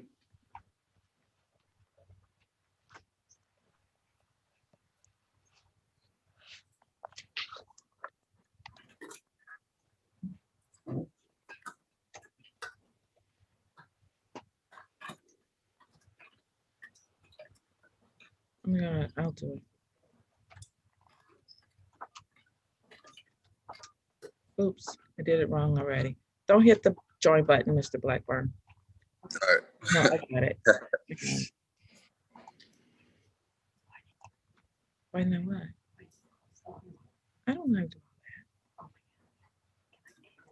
that. Okay, fine. Never mind.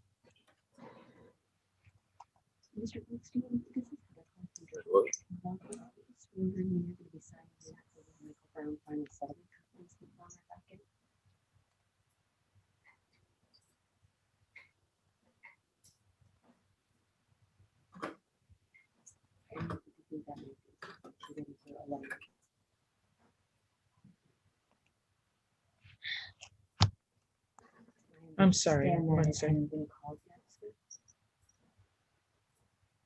Okay, I'm sorry. I'm sorry. Normally, I don't provide a full list of cases.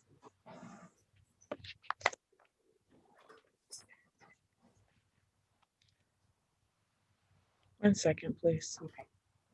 I'll let the judge know.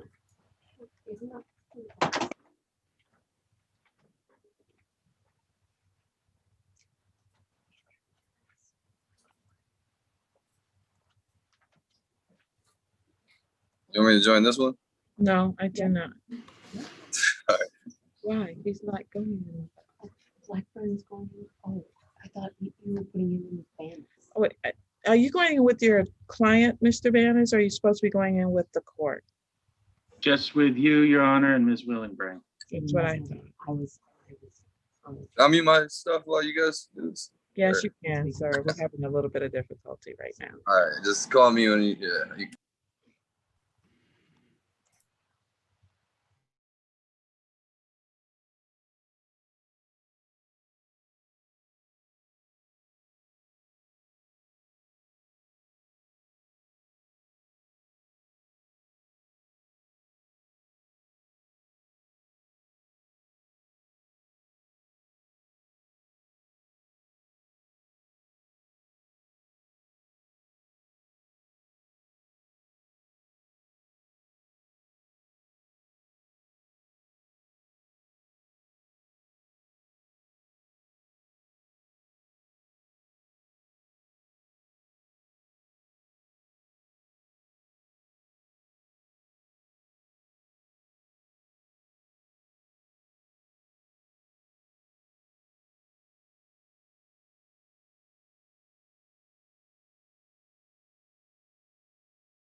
Just let him in, Heather.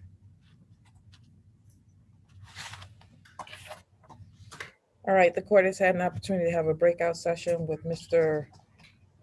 Banis and Ms. Willenbring with respect to this matter. The court is not inclined to adjourn this matter to 22. That's not something that's going to happen in this case. So based on that, it's my understanding that you plan to go to trial on next week. Is that correct? Your Honor, based on our the last few things we discussed, and I apologize, I don't want to cause a delay on what's already been a long day, but could I please have a brief breakout room with my client? What you mean?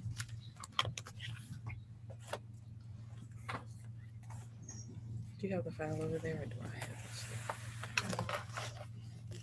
I got it. State of Michigan versus Michael Brown, case number 19S00808. Laura Willenberg on behalf of the people. David I. Goldstein appearing on behalf of the defendant. Mr. Brown, how are you today, sir? I'm doing good. How you doing? I'm okay. Can I see counsel in the breakout room, please?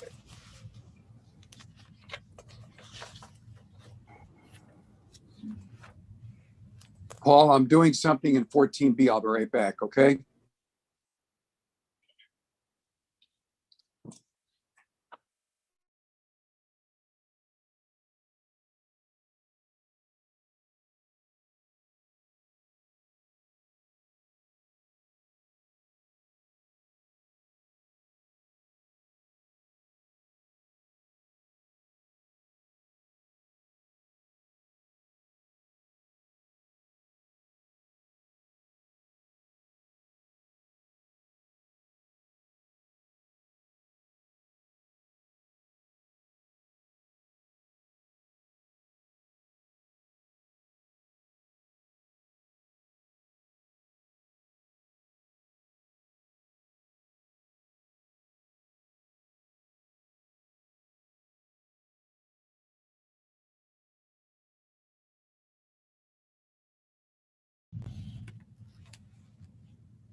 Today's day and time scheduled for non-jury trial in this matter.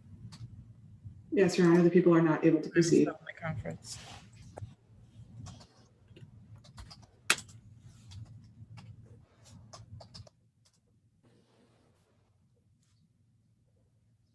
there a motion, Mr. Goldstein? Move to dismiss, Your Honor. Mr. Brown, your counsel's motion is going to be granted. It is without prejudice, meaning that if the prosecution is able to proceed at a later date and time, then this matter could be reauthorized. Do you understand that, Mr. Brown? Yes, Your Honor. All right, thank you, sir. Case is dismissed. Thank you, Your Honor.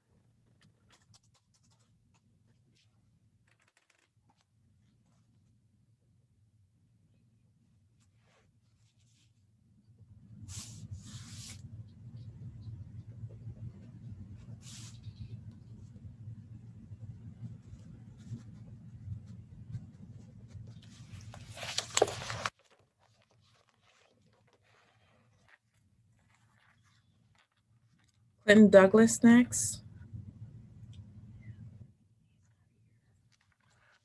I think he's a PD is out. Is all the rest of these PDs?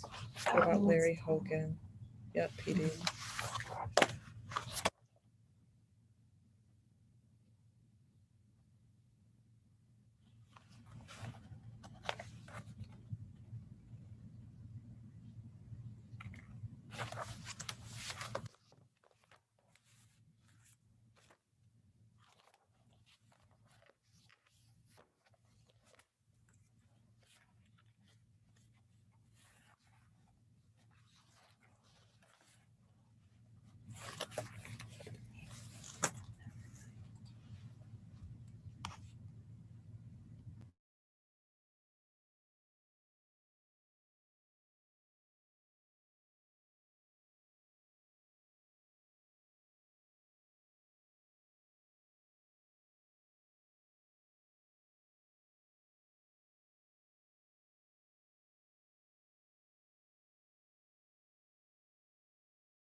Do I need to recall that matter, Mr. Banis?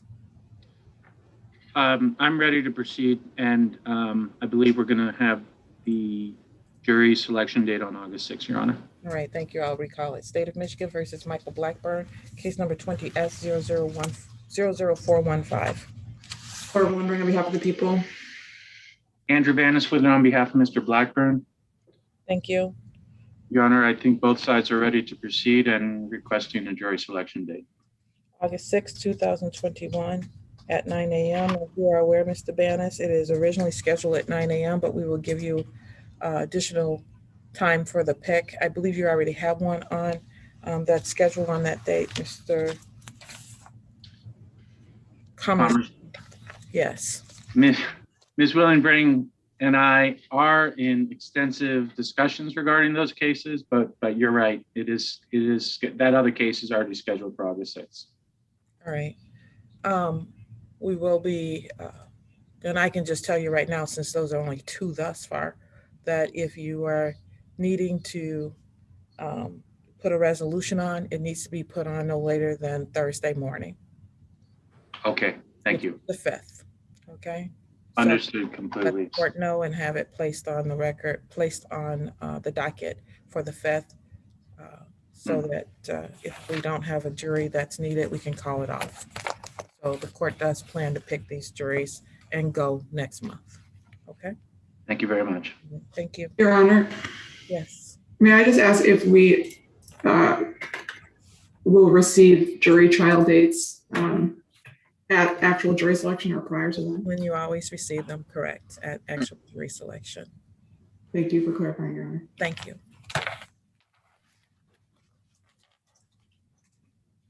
Ms. Willenbring, maybe I'll send you an email about that, and maybe we can at least have an initial discussion. Obviously, it's going to depend on what dates the court suggests, but if you have an opinion about that, we might as well talk about it in advance. I'll send you an email. Thank you. It depends on how many trials we end up selecting. At this point, we still have a couple cases left. Are any of those looking like trials? No, my other two clients, Your Honor, are not here, and so I don't know if those are more of the OWI type cases. So I don't think those are going. We're going to be able to go to jury selection on August 6th because my clients are not here, and so. Hold on one second.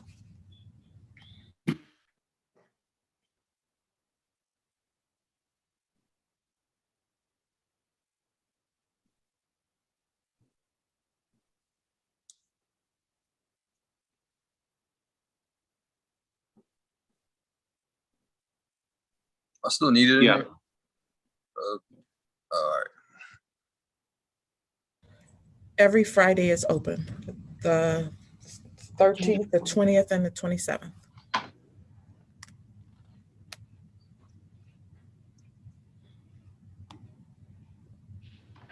Is September 3rd open also, or no? No, that's for our next, that's our it's our next pick for jury selection. That's the jury selection date. I'm on vacation on the 20th and 27th, but I'll deal with it if needed. There's still the 13th. And then what do we have left open on Tuesday afternoons? Because we left some of those open.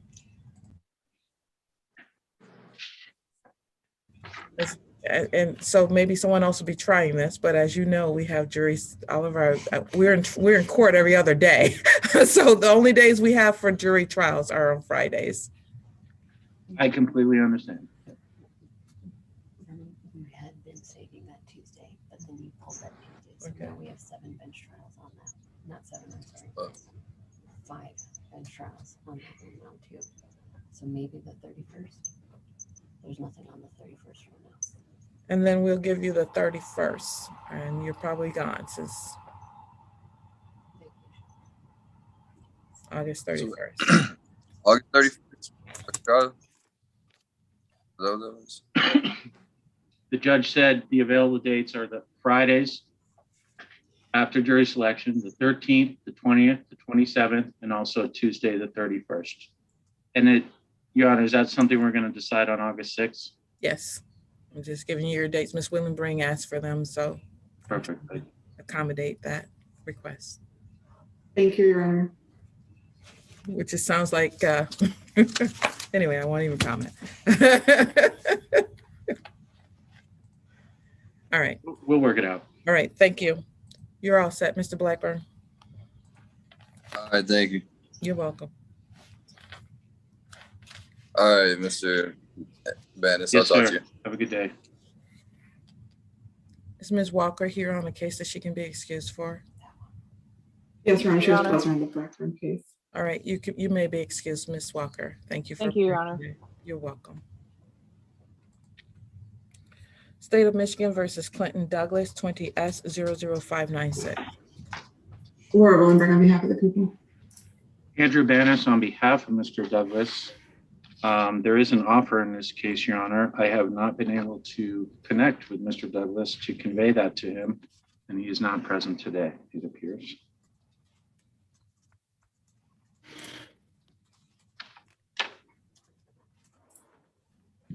Ms. Wellenberg? Yes, Your Honor, the people are able to proceed in this matter. There is an offer for plea to OWDI, or operating while visibly impaired. My apologies. I don't see that he has failed to appear before. I don't have an objection to giving him. He failed to appear on February the 5th. Thank you for that information.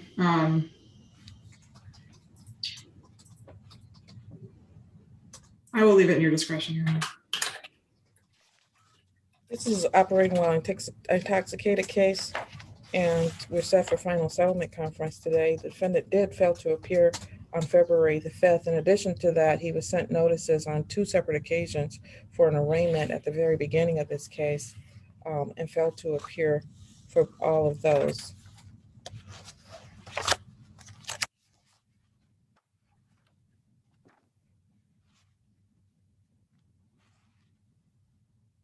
He's appeared by phone before. Do you need to call your client, or you say you've tried? We have tried multiple times, Your Honor. All right, thank you. $10,000, 10% bond.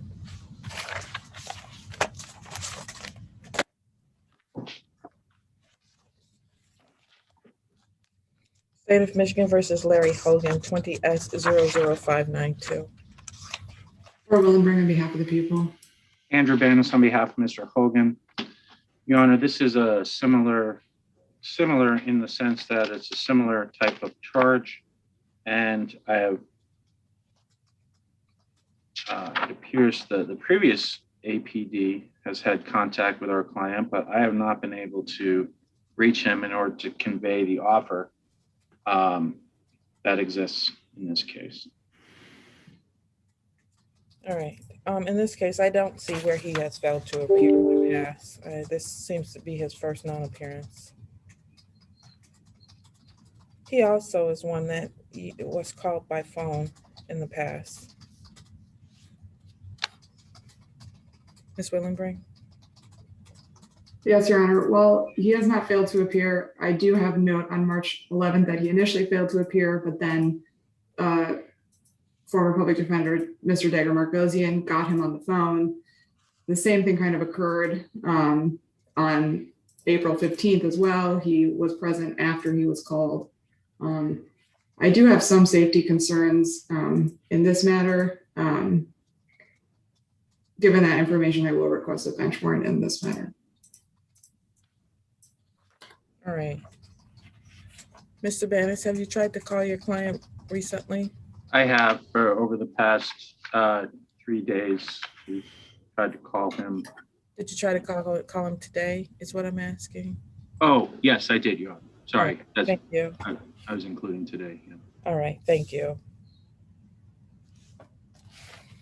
Ms. Willenbring, could you expound on your safety concerns other than the standard operating while intoxicated? Could you give the court some additional information? Yes, Your Honor. The allegations are that Mr. Hogan was operating under the influence of fentanyl.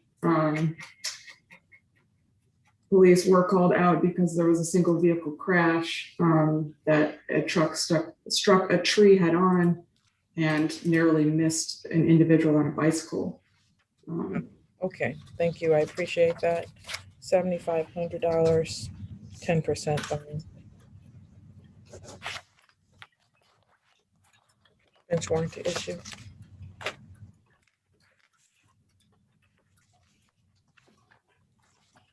All right, let's go back to our other docket. Let's get Mr. Maurice Turner out of here.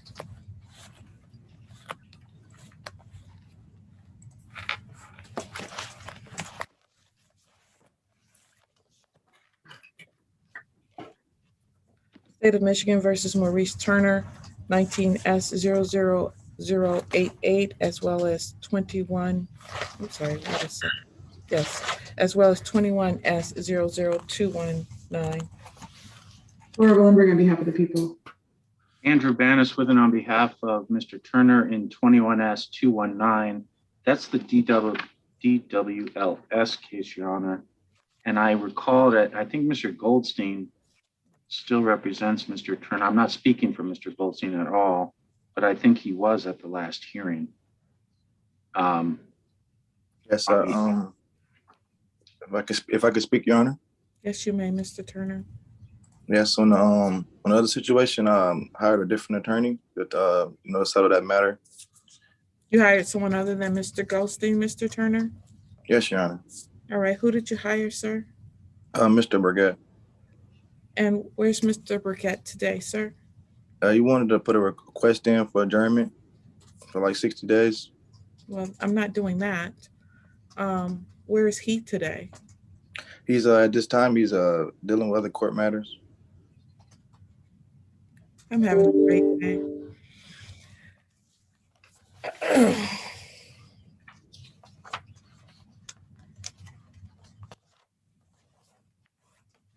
What does my next Thursday is 41? All right, I'm gonna put this over for 1 week. Mr. Burkett needs to be here, Mr. Turner. Okay. If he's not here, we're proceeding on this matter because he has not filed an appearance. Do you understand, sir? Yes. You know what an appearance is, sir? Yes. Do you? That's the Yes, ma'am. document that says that I'm representing a person. It's a piece of paper. He hasn't filed that yet, okay? So Okay. there's nothing that shows that he's the attorney of record on this particular case, okay? So until he does that, he's not the attorney of record.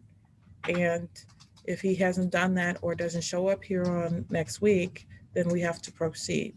And you're looking at some very serious recommendations in this case. It's 365 days, okay? So Yes, Your Honor. you need to make sure that your attorney's here so you can get the proper representation. All right, Mr. Turner? Yes, Your Honor. All right. Thank you for your patience today, too. I appreciate that. Okay.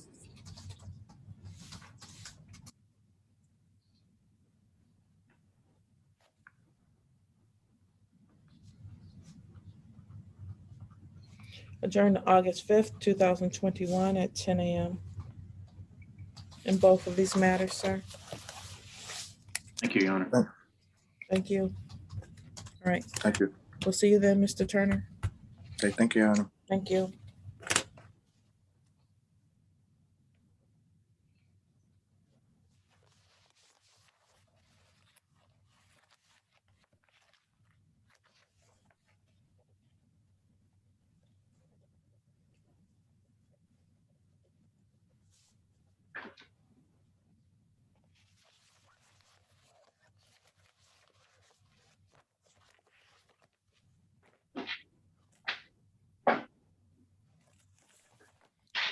State of Michigan versus Denzel Owens, 17S00887. Bring on behalf of the people.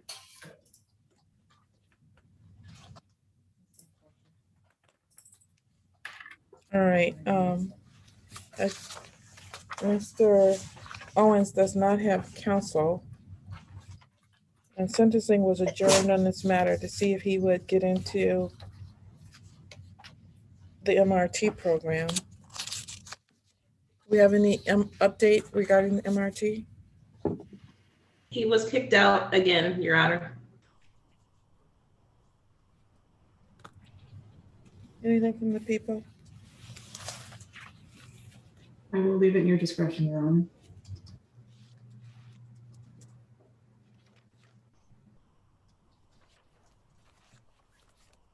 Defendant has failed to appear.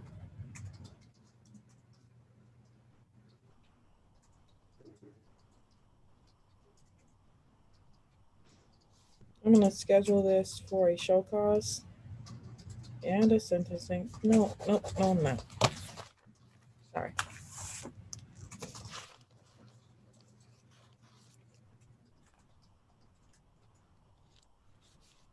Bench warrant to issue. $2,500, 10%.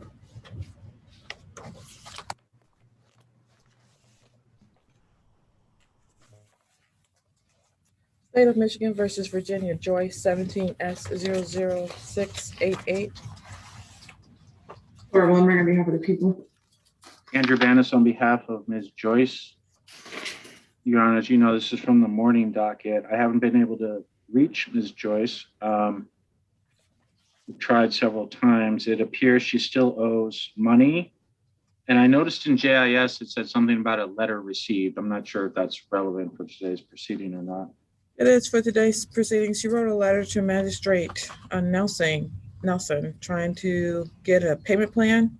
And then she said she had 2 heart attacks and her daughter is taking care of her and she doesn't know what she's going to do in this situation. And she has one income, and that's SSI, and that pays her bills. So she doesn't know what to do.